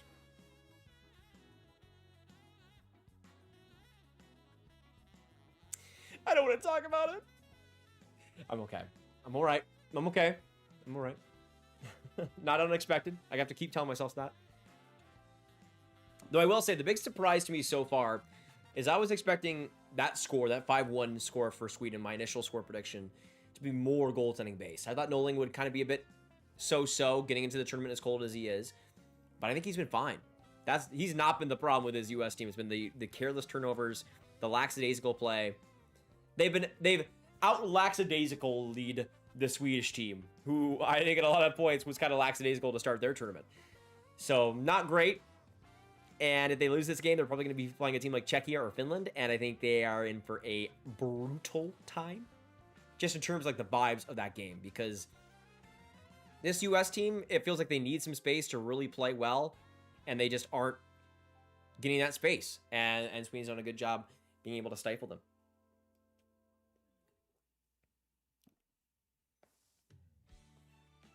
Let's see. Bill Garrett is the type of guy to buy oceanfront property in Arizona. That's a good one. By the way, Matthew, it's good to see you. We got a lot of mods coming by tonight. I appreciate you guys. I need to, when we do some more of those rockin' streams where we get a lot more people in here, I definitely want to do more of those like mod subscriber goal giveaways, because we haven't done one of those in a long time, but I'd love to do that again. Speaking of which, you guys haven't subscribed already, make sure you do so. So much more of live streaming and content surrounding this World Juniors to come, with the qualifiers, the qualifiers ending tonight. A lot more action, a lot more analysis coming out, so you won't want to miss any of that, as well as draft content. A lot of stuff coming out for this draft that we're gonna get into after this World Juniors. So, and the rank over the 7. Thank you so much, man. I appreciate that. Riker with the low-key goatedness with the donations today. Let's see. I feel bad because Noling isn't putting up great numbers in NTDP either this year, so this won't help his draft stock. It's one of those things. Though this is the interesting part about this, Riker, is what you're seeing in this game is very similar to how the NTDP is played this year, where defense optional and Noling's stats are garbage. It's like an 874 save percentage in the NTDP this year, but it's not really been that dissimilar to what this game is. And I feel like Noling is in a tough spot because he's having to carry a team that just is not easily carried. They don't want to be picked up. They do not want to be carried. And he's doing what he can in the NCTP. He's not a perfect goaltender, but I would caution towards making big proclamations against him, because I think he has not really had a good defense ever in this year, and it's kind of, I kind of feel bad for sure. It is kind of brutal. All right, I am very curious to see though how this third period goes. I think for the U.S. there's an opportunity to really make this game interesting, but it's got to start right out of the gate, really. But let me know, do you guys see any more goals happening in this game? Anything for Sweden or the U.S.? I mean, I think it's going to stay pretty similar if I had to bet. But we're here for a comeback if it doesn't end up happening. I don't know why Colorado made that trade. As a Bruins fan, watching Zellers is crack. 4 months at Coyle. Yeah. I mean, Coyle was such a strange one, because you did have a center need in Colorado, but you also did have the Nelson trade anyways. So it was just a bit off for me. But yeah, I think Zellers is going to be very fun. We'll see how much he's able to translate, but with how much he's been improving the last year or so off the puck, I could really see some big improvement there. USA defense is living him out to dry. Also, Haremstam has been insane. Yeah, I've really liked Aluve so far this game. Also, I just love saying his name. Can we take a second to say how great of a name Luve Herenstam is? What a name. Now, maybe if it was pronounced Love, that'd be even better. But I also just like say it right now. I want everybody, all 73 of you guys right now, to say Luve. It's just really nice to say. It's got like a I was gonna say aura, but that's cringe. But like some emotion to it. It's got fun. It's kind of fun. Let's see. Does Gary know that the Olympics is IHF rules? Maybe not, Matt. Maybe not. Czechia is so good. I'd be interested to see the betting lines if that was a quarterfinals matchup. Yeah, me too. Honestly, Czechia. I would be hammering Czechia. I'm hammering Czechia no matter what, really. But against the U.S., I mean, that's not even. I don't think that'll be a fair fight. I'm gonna say it right now. If this U.S. team continues to play the way they are, Czechia U.S. if that's the case, wouldn't be close. I think it would be exactly very, very similar to this game, if not even worse. Now, Czechia doesn't really get off to like massive leads or anything, but just in terms of like how stagnant the US's offense will be, I think they're going to run into some problems. Whether they won this game or not, I think Czechia is a really good matchup, or I think the US is a really good matchup for Czechia, just in terms of the play styles they have and how much they can check each other, but we'll see. I'll probably pass out at 10:30, lol. Really appreciate your videos. Appreciate your prospect ones. You really know your stuff. I appreciate that, Canadian Nomad. I mean, we'll be only going for the rest of this game, so we should be good until then. I'm guessing if you're on the Eastern coast, but... Sweden has been in control this whole game. Lucas Pettersson, but yeah, absolutely, Kieran. He's been real good on the rush, like, real good on the penalty kill. Lots of like there. And that is a good point, too, because I think Pettersson has kind of been, the last couple of years, kind of been coasting a bit more as kind of a more, like, on the puck, kind of power play type of taking his chances and running away with it type of player. But I think in this tournament, you're kind of seeing a bit more defensive game from him, a bit more awareness there. And that's, I think, a lot, that shows a lot of importance to his growth. So I'm very curious to see how he ends up developing for the Ducks. Who do you think gets relegated? Unfortunately, I do think it'll be Denmark, but I do think they'll make that game pretty close. I'm hoping at least, because those games are always fun. By the way, still want to know from you guys if like the music has been too loud or anything, or if it's perfect. I have the Rainbow Road music going on right now, which is such a banger. It's keeping me going, even though the US are sucking right now. The guy in this tournament that's been underwhelming to me is Yzerman. Yeah, now to be fair, I wasn't like expecting crazy amount, but this was, I think, a tournament for him to really put his stamp on things after kind of being an extra forward last year. And I think in a lot of ways, he's kind of underwhelmed in all the ways that he usually does when he underwhelms, where he's just careless with the puck around the boards. He's a non-factor. When Yzerman is at his best, he is a competitive, fiery, spirited guy. And I haven't seen that bite to his game really in this tournament yet. He hasn't gotten angry. When Yzerman is angry, he is a potent player. I mean, we saw that in last year's World Juniors. He didn't really play that much, but he used that as motivation to really use every shift to his advantage. This year, I was about to say, I don't really know the extra options for the U.S., but I don't know if I would play him in like a big role next time. I don't know. I against the Czechs, it's so hard. It's so hard, man. Let's see. Which country do you think is lacking in terms of talent in this upcoming draft? In terms of talent? That's a good question, because I think it's pretty balanced across the board.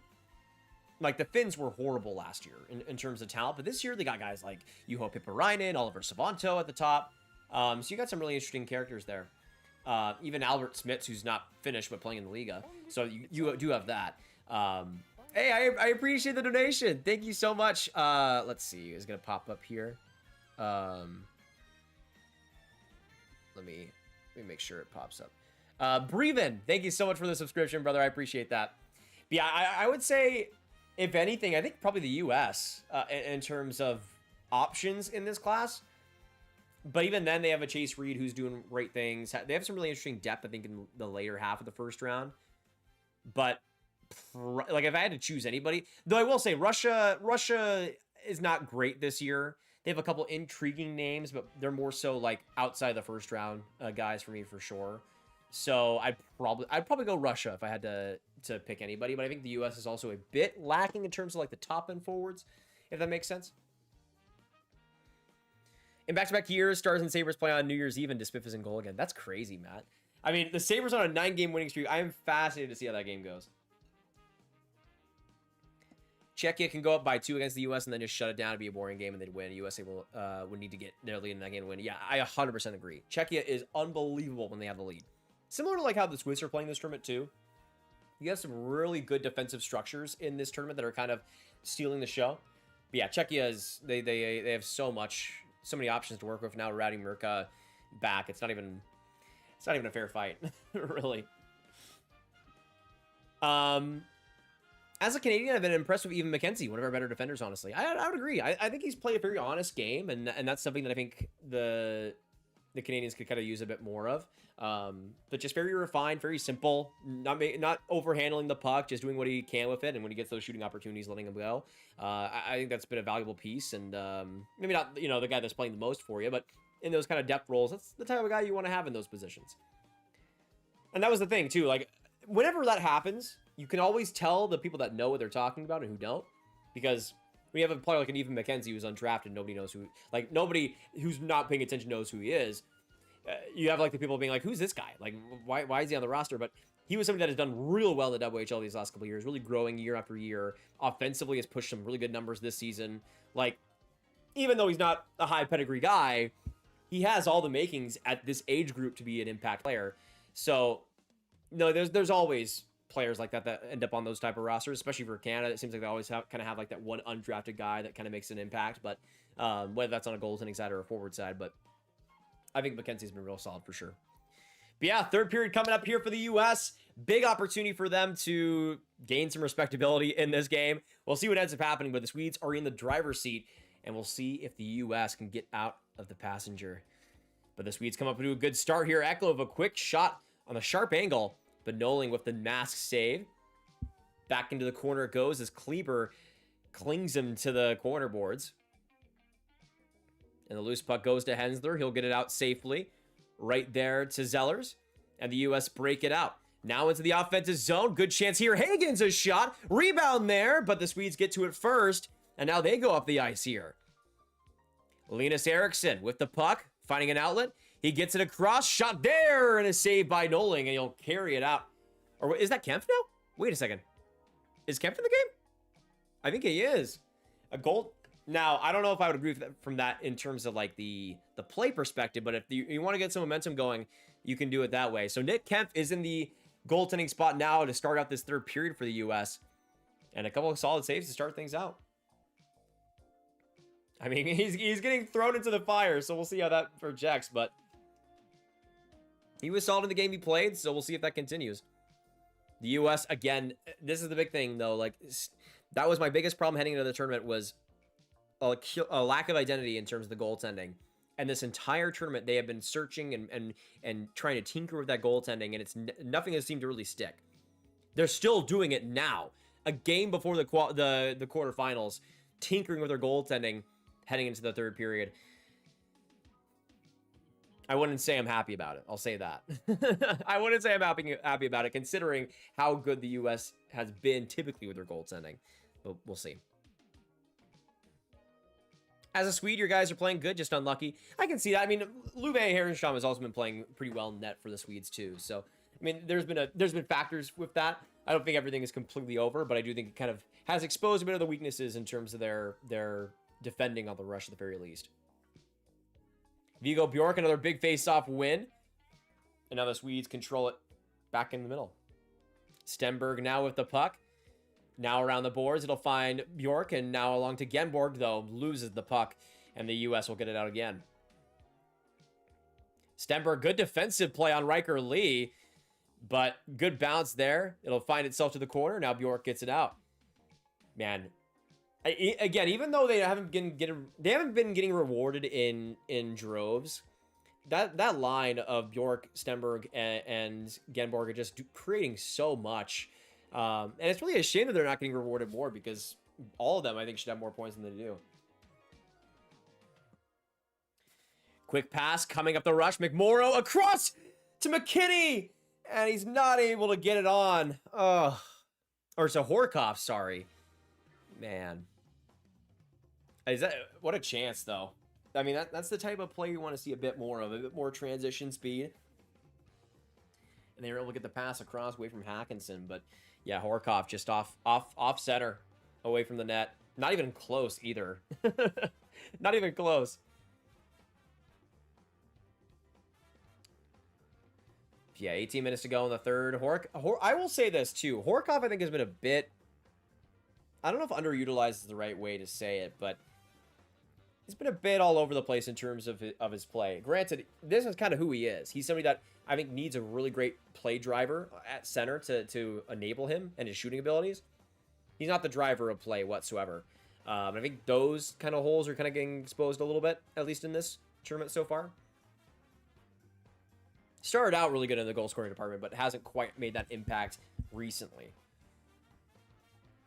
But now the U.S. come right back up. McMorrow. And that fourth line again, continuing to work. Oh, penalty here. Looks like AJ Spellacy, who continues to play great for the U.S., bringing some speed, ends up drawing that penalty. And it'll be Lucas Pettersson going to the box. There you go. He's had his mitts over this entire game. And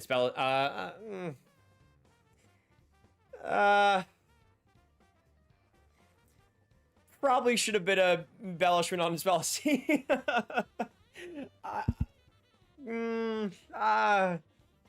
I'd probably make it a 4-on-4 if it were up to me right now. I'll just say that. But U.S. power play here and a big opportunity for them to get back in this game. Exactly what the doctor ordered for them. Let's get some PP hype in the chat. That sounds a bit weird. Hey, never mind. But the U.S. win the face-off here. Luke Osborne, some craftiness along the boards.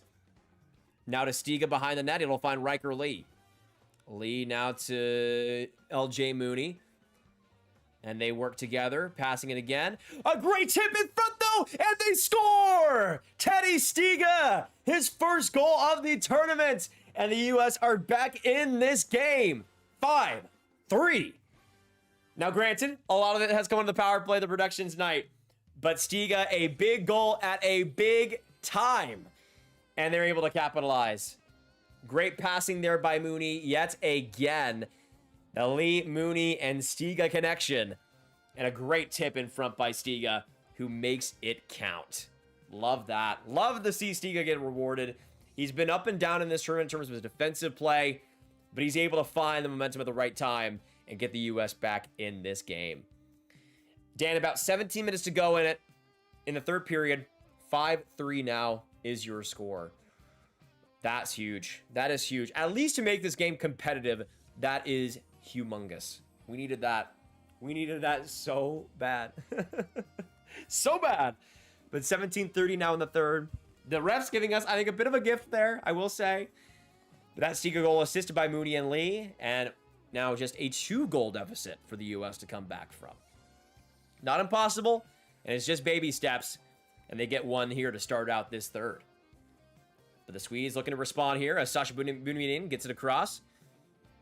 Now for Eric Nielsen. He'll skate right in, and a shot there goes off Kemp's glove and pops out into the corner. But a turnover here, another quick play. Trying to get across, but no shots on goal there by the Swedes. I will say, though, this fourth line, I think, for Sweden has been really interesting.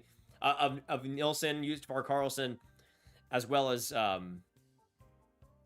man, quick play there by the Swedes. Still keeping it going. Orquist now from the corner. Karlsson in front of the net. Quick strikes. Almost able to get that rebound was Nielsen, but couldn't get the stick on it. And Iserman trying his best defensively, I guess. Now he'll go up the ice on the Russian transition. Just... Eisman. What are you doing, dude? Eisman goes up in transition. Finally is a part of a transition. And just shoots it from the blue line, even though there's like 3 Swedes around him. Of course it's going to get blocked. But a 2-on-2 here for Van Sagi. Can't get the pass across to Hagens. But he keeps going. Hagens to Zellers. That one also missed. But finds Osborne. Back to the point it goes for Reed. Big rebound for Hagens. No shot attempt, though. And back around the net, it'll go and out of the zone. Where it'll probably be an icing here against the Swedes. There you go. 15:57 now left. Yeah, I was going to say that fourth line of Yusufar Karlsson, Nielsen, and kind of switching around. It's been a bit of a difference. I think Loki Krantz has kind of played a bit more of that fourth line role. But that bottom 6 for the Swedes is getting the job done. Hey, 1-0 stars. Love to see that. Imagine we put the end to the Sabres winning streak. That'd be hilarious. Boumediene, great skating in his own zone. Escapes the pressure. And now back up to the middle. He'll sky it out to waste some more time. Reed, though, with possession. Gets it back. And now up the ice the U.S. go. James Hagens enters the zone. Quick deke there. Almost able to find Osborne, but behind the play, and now coming up, here's Ivar Stenberg, tries to get around Reed, and a quick shot there. Rebound loose, but nobody's there for the puck. Again, Stenberg, some nice transition moments, but nobody's quite at the same level to be able to get to those pucks. Stenberg now around the boards. Played off the puck. And a huge hit by Genborg. Holy crap. Oh my gosh. Jeez. An absolute monster hit on Osborne. Dude, why are my Badgers getting destroyed in this game? Both Hensler and Osborne just getting destroyed along the boards on multiple hits. That's crazy. Right in the corner. That looked brutal. Yeah, just right into the ref, too. Oh. Just a massive, massive hit by Genberg. Granted, I think that's clean. Got him in the shoulder. No head contact there. But right into the boards. Just awful, awful.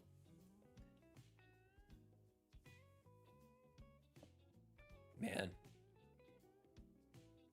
Yeah, I thought it was Reed for a second, but looks like they will be reviewing this for potential penalty. Intriguing. Intriguing. I'm hoping it's another US power play, because that's the only way we can score nowadays, it seems. But thank you guys for joining us. We got 108 beauties in the chat. If you haven't already, hit that subscribe button, make sure you do so. We are here for the rest of this US game. We got 15 minutes left in the third, but the Swedes are on a 5-on-3 advantage here in the score. But a big hit on Osborne, and they'll be reviewing here for a penalty. We'll see how it goes. Yeah, big, just gargantuan hit by Genborg. Oh, are they reviewing for delay of game? Wait a second. Oh my goodness. I thought they were reviewing the hit. They were reviewing the delay of game. Osborne delay of game as he got hit and injured. Oh my gosh. And the Swedes will be going on the power play in a gigantic change of momentum.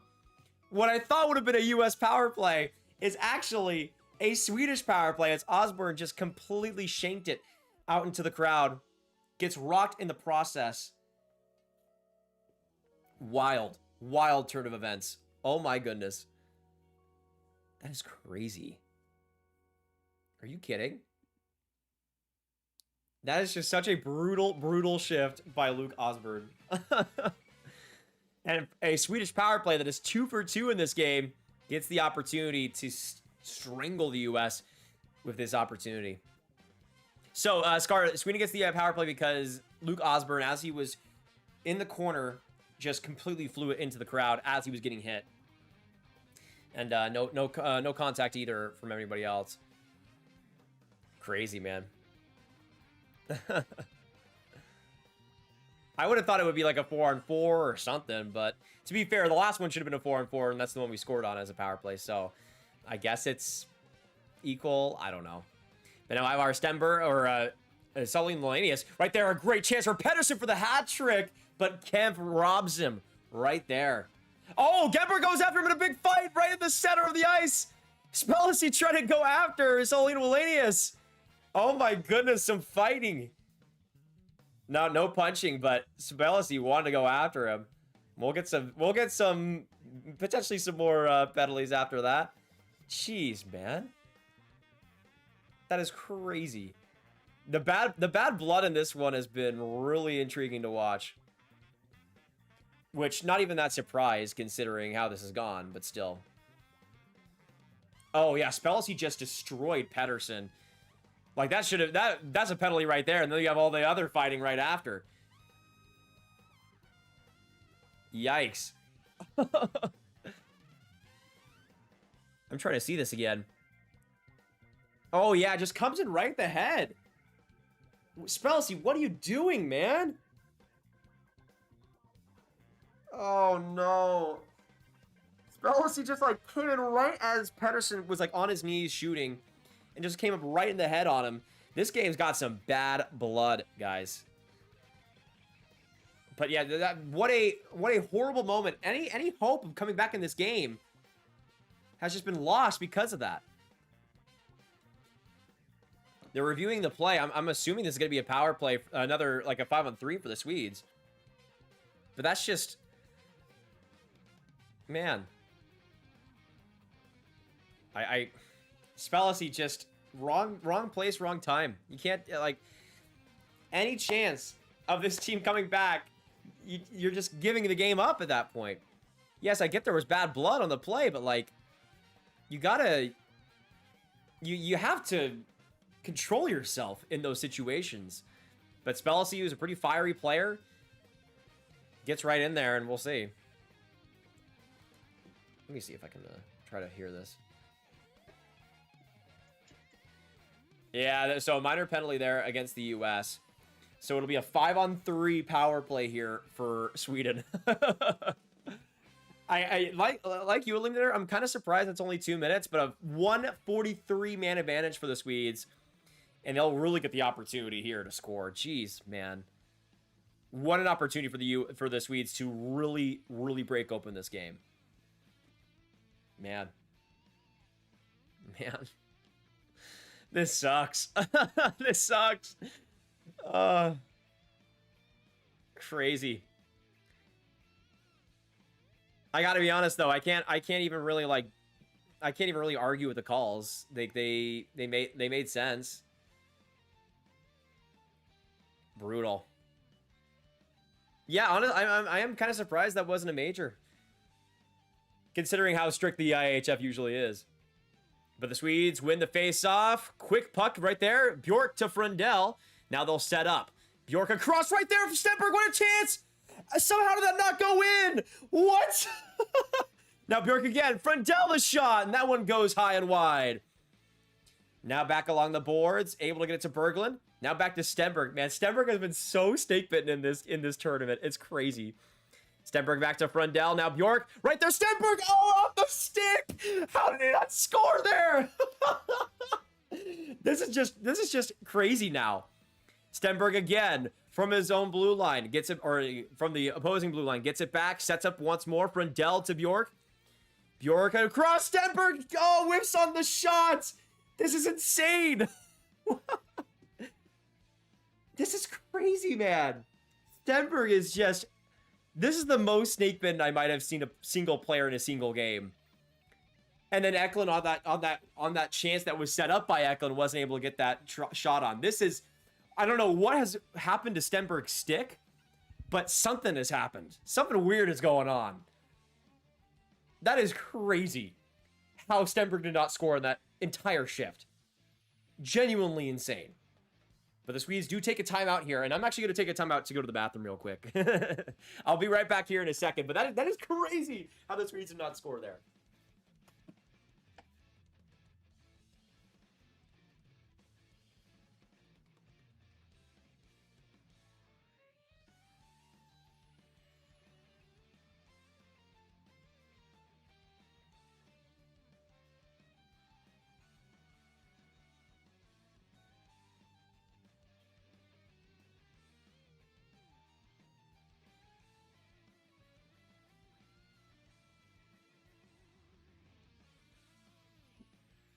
All right, let's get back into it. 54 seconds left in the two-man advantage for the Swedes. They're going to rock back out with that first line. I love it. Yeah, hey, somebody get Stenberg his goal, man. Somebody get Stenberg his goal. He deserves that. Make it happen. Get Stenberg in like the OV slot and like fix his stick or something. Man, what a monstrous part of this game if the U.S. want to have any chance of coming back in it. Face-off win by the U.S. right there. Able to keep into the corner as Kleber. Waste some time here with that big body. And a huge battle commencing with everybody right there in one spot. Eklund trying to dig it out. Same thing with Berglund. Great work by Kleber, though, to keep it out. Bjork, good battling along the wall. Now Eklund will get it out again. Eklund to Frundell. Back to Bjork. Setting up. Right across. Not able to get the shot off was Eklund. But now Bjork along the blue line. Frundell keeping the puck, protecting. Back to Stenberg, right in front of the net. Deke around, not able to get past the pad of Kemp. But now Stenberg to Frundell. Again to Stenberg, and he whiffs on the shot. What is wrong with this man's stick? Eklund to Bjork, to Frundell, to Bjork. Right there to Eklund, the one-timer. Big save, and he scores! Ivar gets his goal! Not off the stick this time. It's in the back of the net. And Ivar Stenberg is able to capitalize. Finally! Finally! Jeez Louise! Holy crap. How many opportunities did Stenberg get before he finally finished? Hopefully that's the monkey off the back or something, because this guy, I don't know what was happening today, but after so many chances, so many opportunities, Stenberg finally gets it going. What a pass by Berglund to just get it across, and Stenberg the easy tap in. Just a beautiful goal. Even though I'm not rooting for the US, I'm rooting for Stenberg. That was real nice. That was real nice, and he finally, I mean, wide open cage. If he didn't capitalize on that, we'd have some questions for sure. But yeah, that goal assisted by Jack Berglund and Victor Eglund, and the Swedes now have a 6-3 lead in this one. Which again, I'm not really even surprised by. That was just commanding power play shift for them. A power play that's been unbelievable all tournament long. I mean, aren't they 3 for? I guess they didn't score that other power play, the 5-on-3, but I think they're 3 for 4 now, which is crazy. In this game, by the way, 3 for 4. Don't take penalties versus the Swedes as just a little strategy for anybody else facing them. What a goal, though. And it pisses me off so bad because I know Stenberg can be just this undeniable player. And he's just been getting snake bitten all day. All tournament, really. And hopefully that's the start of him actually starting to get it going here. Because he deserves quite a few more points this tournament. Let's see. Monkey out the back, absolutely. I mean, the refs gave it to him. They didn't earn it. I mean, I thought both penalties were very, very reasonable. If anything, I think that spell should have been a 5-minute, but let's hear neither there nor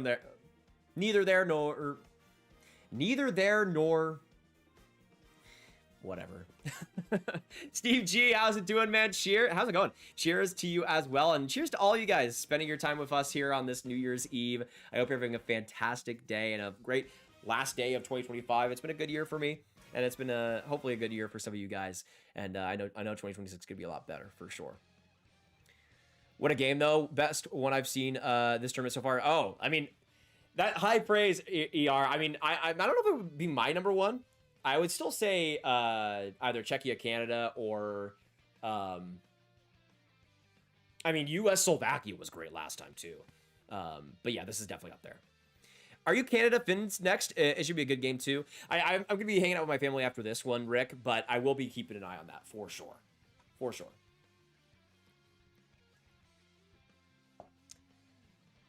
Neither here nor there. There you go, Matt. Thank you. Scar, hey, Swede here. In an earlier video, you said you were disappointed with Sweden so far in the tournament. Can you give me your thoughts so far? Much better, obviously, in terms of the score. But I think the big thing to me is that they're looking a lot more... Their identity is a lot more clear in this one. Now, granted, I don't think the U.S. have been great against the rush. But their transition play has been much stronger. A much more feisty team in terms of their board battling and their one-on-one puck battle wins.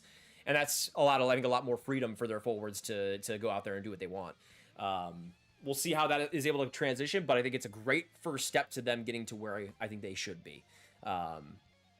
Granted, again, this US team has its problems, but they needed to show up tonight, and they certainly have. Another round play there by the Swedes, getting into the offensive zone. Good to see Hensler back on the ice, too. I know he was kind of banged up, but he's still been playing. I think Osborne's still okay, too, so I don't think it'll be too bad in terms of the injuries, but we'll see. At this point, just keep everybody healthy. Bubble wrap everybody. It has been an interesting year, Mika, for sure. In good or bad ways. Hey, but there's Osborne there. Good rush around the defense. Curling back, he'll shoot it there, but a big block by Justavara Karlsson. Another good play there. Now to Eric Nielsen. I've really liked this fourth line of Karlsson, Nielsen, and also of Milton Gastrine. Been real nice work in terms of the forechecking, the intensity. And that's kind of, again, like I alluded to earlier, a bit more of what Sweden has needed more of. Oh, delayed penalty here. So the U.S. will be going on the power play with 10 minutes to go. 10:55 exactly. So, guys, come back. Come back. We'll see. But an opportunity here to strike. And there you go. Big opportunity. I think it's Sully Wallenius going to the box here. The reffing has been a bit of a weird thing in this game. Like, not that like the penalties have been... Not that a lot of them have been, like, horrible per se, but they're calling a lot, and it's a bit strange, because it's really ruined the kind of the momentum of this game in a lot of ways. Been watching you for years. Your covers are awesome. Keep it up, buddy. Thank you, Scar. I appreciate that, and hopefully you're doing well. I know it's already the new year in Sweden, but good luck the rest of the way in the tournament, unless the U.S. somehow face you, but I don't think that'll happen. We'll probably be balanced before that, so good luck the rest of the way there. Hey there, Happy New Year. Just want to say thanks for the great live show from a Swede in Norway. Hey, Johanna, thank you so much. I appreciate that a ton. And hopefully you're doing great from Norway. My dad lived there for a little bit, actually. So I've always heard great things, and hopefully you're having a great one right now. I'm doing my best, as you guys can tell. But the Swedes have played a great game. Big face-off win, and great opportunity there for Biminian to shoot it out, and he does. Right down the ice to Nick Kemp. I mean, if the U.S. are going to have any chance to come back in this game, it has to... they put themselves in a position with these goals against, where they have to just score in every single opportunity they get. But Teddy Stiga around the net. Oh, trying to find Mooney, but the outlet just wasn't there. My favorite moment was the picture I got with Saquon at the parade. That's pretty sweet. Mooney swerves into the zone, but gives it away almost instantly. And back in the neutral zone it ends up, with Luke Osborne trying to shimmy shake his way around. Zellers now enters the offensive end, but Stiga able to crisp it up in the corner. Shot around by Carroll and right out of the ice as Osborne's not clearly able to get there. Now off the board he goes. A bit of a stretch play. He'll find Hagens for the last minute of this man advantage for the U.S. It is kind of interesting. It seems like what they originally had as the PP1 is kind of playing that PP2 role now for the U.S. But a giveaway there, and the Swedes will take control with 45 seconds left. Now controlled back by Reed. He gets that off the clear. And now he'll take it by himself into the middle. Pass back to Hagens, and now across he'll find Brody Zemer. Zemer, a chip play off the wall, and some physicality around the net. He'll find Hagens. Still with the puck, back to the point. Reed to Horkoff. Horkoff now pass across, but that one got dislodged by Linus Eriksson. Oh, great stick by Eklund, but not able to clear are the Swedes. Hagen's still with it. Now across a shot by Horkoff, right where you want him. But that one went high and wide. And right back down the ice. Let's see. Oh, no, that was Yzerman. Yzerman just completely missed. Doug, what is Yzerman doing in this tournament? What is Yzerman doing in this tournament? I don't understand. What does this man do? He goes up the ice all by himself, trying to start a breakaway, and just gives it away. Like, he's inept in this tournament, man. Stenberg, quick shot, the rebound! What a save by Kemp! Stenberg robbed yet again! Oh, man, what a play by Stenberg in transition. He's been so good in transition in this game. You're seeing the Ivar Stenberg that I'm seeing throughout the SHL this year in this game. He just only has one goal to show for it when he probably should have like 3 points in this game. Man, what a play. To not just get that sneaky shot to kind of fool Kemp, but to get that rebound so fast. Just a great save by Kemp to be able to steal that away. Man. Now the U.S. come right back up. Spellacy shot off the blocker of Hawkinson. And now back it'll go to Biminian. Turned over, though. Good play by Asher Barrett to get to it first. Van Sagi trying to use his wheels to get there. But the Swedes will get some space and create into the neutral zone. A good play there by Gastrine, but dislodged off the puck, and the U.S. will get it to the middle. Hey, Minka, my Rays kicks in tomorrow. That's sweet. Congratulations. Right in time for the new year, eh? That's awesome. Swedes come right back up. Eric Nielsen with the puck, shimming through a few defensemen. He'll get it back behind the net for Gastrine. Quick little play there, but Carlson wasn't quite there for the rebound. Hensler, good play defensively. Stopped back up by Solon Wallenius, but out of the zone. The U.S. get it. Though the Swedes are in the driver's seat with the possession right now. With 6:50 to go, the U.S. are down 3 goals, and yet the Swedes are controlling the pace. Solon Wallenius. Now across, you'll find Berglund. Quick shot there, just goes wide. But now Krantz around the boards. And back behind the net for the U.S. Hopefully an opportunity to get someone going because they have not done much right now. Stripped to the puck, but back again. Dakota Rayamulin gets it back with the opportunity to shoot it. Hesitates. Oh, man, you had the opportunity right there. But they get the cycle going here as Hagens gets it to Osborne, but stripped off the puck. Great play by Linus Eriksson, and he's now down the ice. Eriksson, a quick shot, but good save by Kemp. What a stick there, though, off the pass to Osborne. Now back to the point it'll go. Frey. Now to Hawkinson, a shot. That one goes wide. Frey trying to pressure to keep that puck in. Eklund now around the boards. Good physical play. He'll find Frundell. Now Hawkinson again. Another shot right there. Eklund trying to find that loose rebound, but a big save by Kemp to stop the bleeding. And we'll get a whistle with 5:37 to go. Man, really, really solid push here by the Swedes. They're not backing down offensively. Let's see. 3am over here, but staying up for this match every year as a tradition. As a Swede, I'm very happy right now. As he should be, Scar. They are starting to really show themselves like I thought they would going into this tournament. So it's exactly what you needed. What a confidence boost. I will say Olympic Group B is going to be a fun watch with Finland, Sweden, and Slovakia. There's going to be a lot of fun in this year's Olympics. I cannot wait for it, man. It's in the later games in the tournament that counts, though.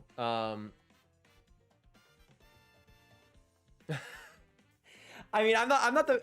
In terms of EJ Redick as a person, I love him, but as a commentator, he has issues, I think, Dan. So hopefully you're appreciating the play-by-play here. Sweden is cooking right now. Absolutely, Kai. They have been lights out. By the way, we're at 6-7 likes right now. Let's get to 6-9 if you haven't already. We're only a couple away, so I appreciate all the support there on the streams. And yeah, I've really enjoyed how the Swedes have kind of pushed things to the limit here against the US. They haven't backed down from the fight. They're still like pushing the play, even though the US should be the ones controlling it right now.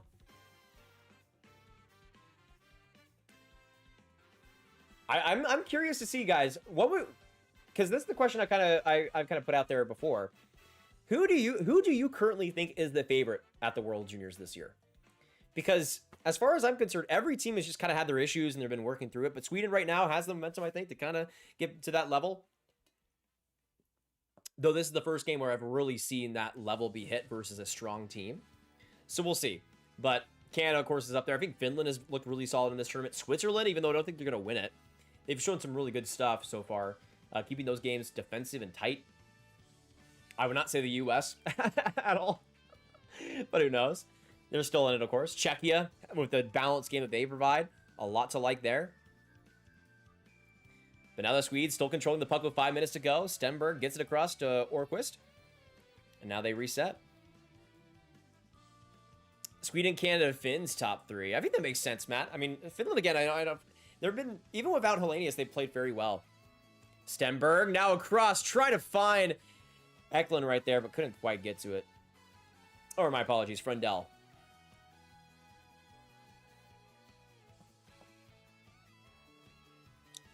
Back into the neutral zone, it ends up. Frundell right there. But again, the U.S. are down 3 goals, and they can't even get the puck out of their zone. They're just dumping it out into the neutral zone, hoping that the Swedes stop coming after them, but they aren't. They're just hemming them in their own zone, and it's just been a constant defeat here. Another loose puck goes right to Gastrin, uncontested by the U.S. And now behind the net. Krantz right there with the opportunity. Now to the point it goes. Finds Solon Wallenius. A shot right there. A loose puck. Not able to get to it was Nielsen. But again, all Hagens can do is just shoot the puck out into the Swedish end, and that's it. There's nobody out here giving the pressure. Come on. You guys got 4 minutes to go. You're down 3 goals, and you can't even get the puck. What is happening here? Where are the forecheckers? What are you doing so deep, Zemer? Genuinely. Like, what do you have to lose? Like, I don't know, man. I don't know. Bob Motzkow, get him off my team. As soon as they named a Minnesota head coach as the U.S. head coach, that we knew it was over. We knew it was over. How could it not be? Oh my gosh, man. This is just... Swedes are controlling the cycle in the U.S. zone again. This Nielsen line is just diabolical how good they are in this fourth line role. Like, it's honestly pretty insane. And Higgins just dumps the puck for a line change. Oh my gosh, you guys have 3 minutes to go. Like, what's the idea here? Also, we got 69 likes. Thank you guys for that. Let's get some nices in the chat. As someone who sees majority of these Swedish players play in the SHL, I do believe they have what it takes to win. Absolutely. I mean, they have it. So much of it is mental, I feel like, for the Swedes every year. Oh, what a chance for Danielson, just not able to get it on where he needed to. But yeah, so much I think of what the Swedish struggles have been at this tournament have just been mental in those tight situations. Because in terms of pure talent, they've always been rock solid.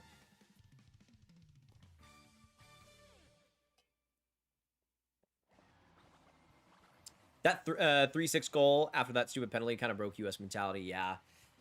Spellacy, as I predicted, that Spellacy penalty, just awful, awful, awful position to put yourself in. Let's see. Bring back David Carl. True. I don't think he wanted to be back, but we need him. I need you, David. I need you. My mom is kind of homeless. Oh, U.S. power play. Gifted, I guess. I mean, that's probably not going to matter much because they're down 3 goals, but... Sasha Boumediene goes to the box here for the Swedes with 2:17 left in the third. Stat padding, guys? Stat padding? Maybe? I don't know. Is it only me, or are the USA defensemen backing too much? They need to step up for the later games. Yeah, I think that's kind of been a general problem, is that there's not a lot of, like, confidence with their bodies. And not a lot of, like you kind of said, confidence against the rush. Like, they're kind of letting Sweden come to them, and you can kind of see the problem there. Oh, that's why Logan Hensler's playing so bad, because it's Bob Motzkow. It's the Minnesota coach. They suck. Unbelievable. I should have known. He was trying to sabotage my Badgers, my Wisconsin Badgers. I should have known. That explains everything now, actually, for real.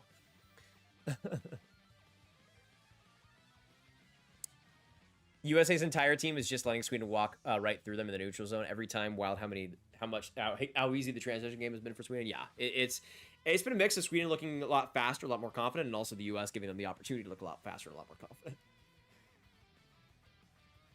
But yeah, Boumediene for delay of game, and the US will get a lucky break here for something. Maybe to make it 6-4.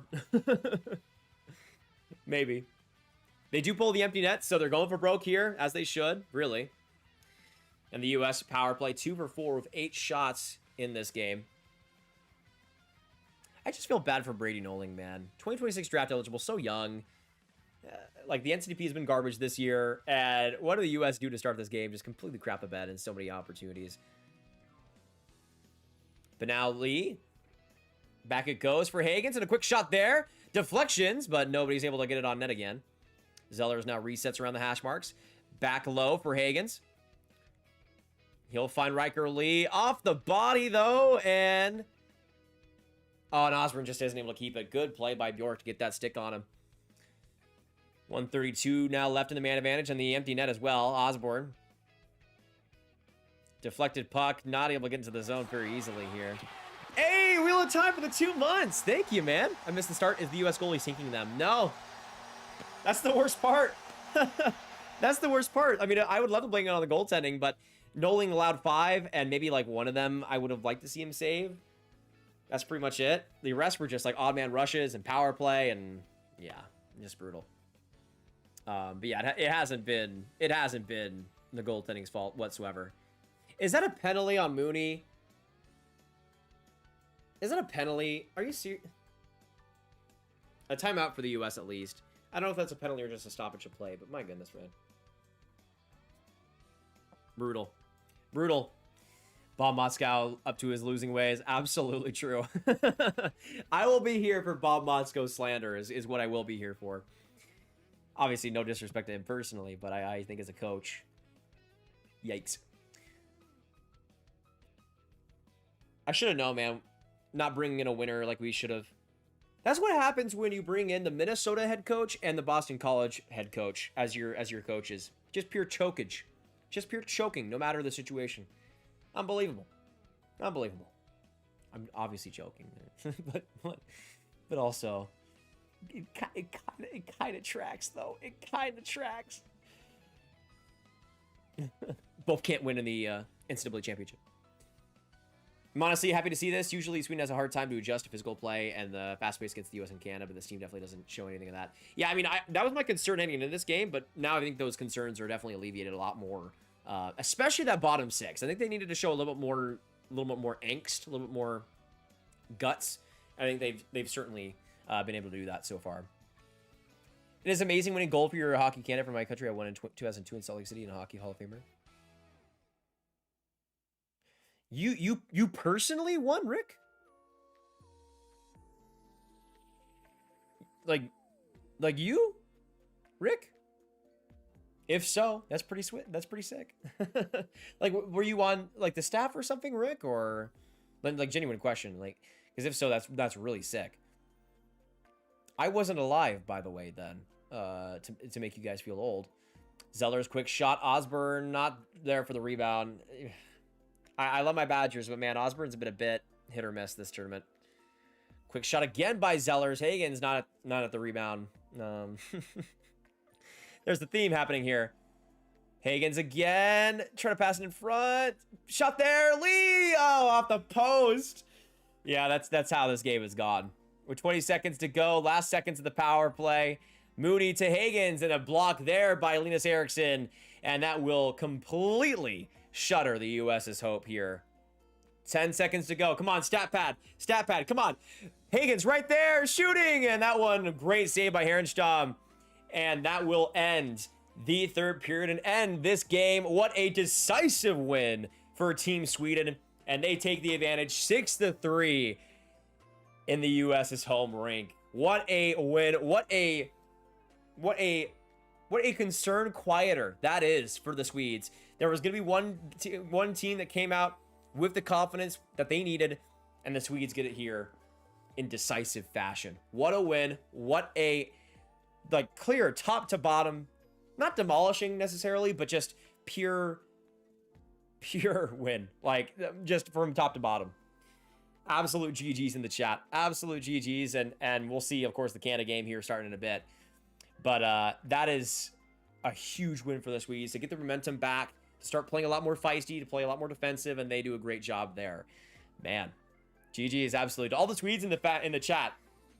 Absolute congratulations. Big win of Group A, and that's huge for the seeding for them. Huge.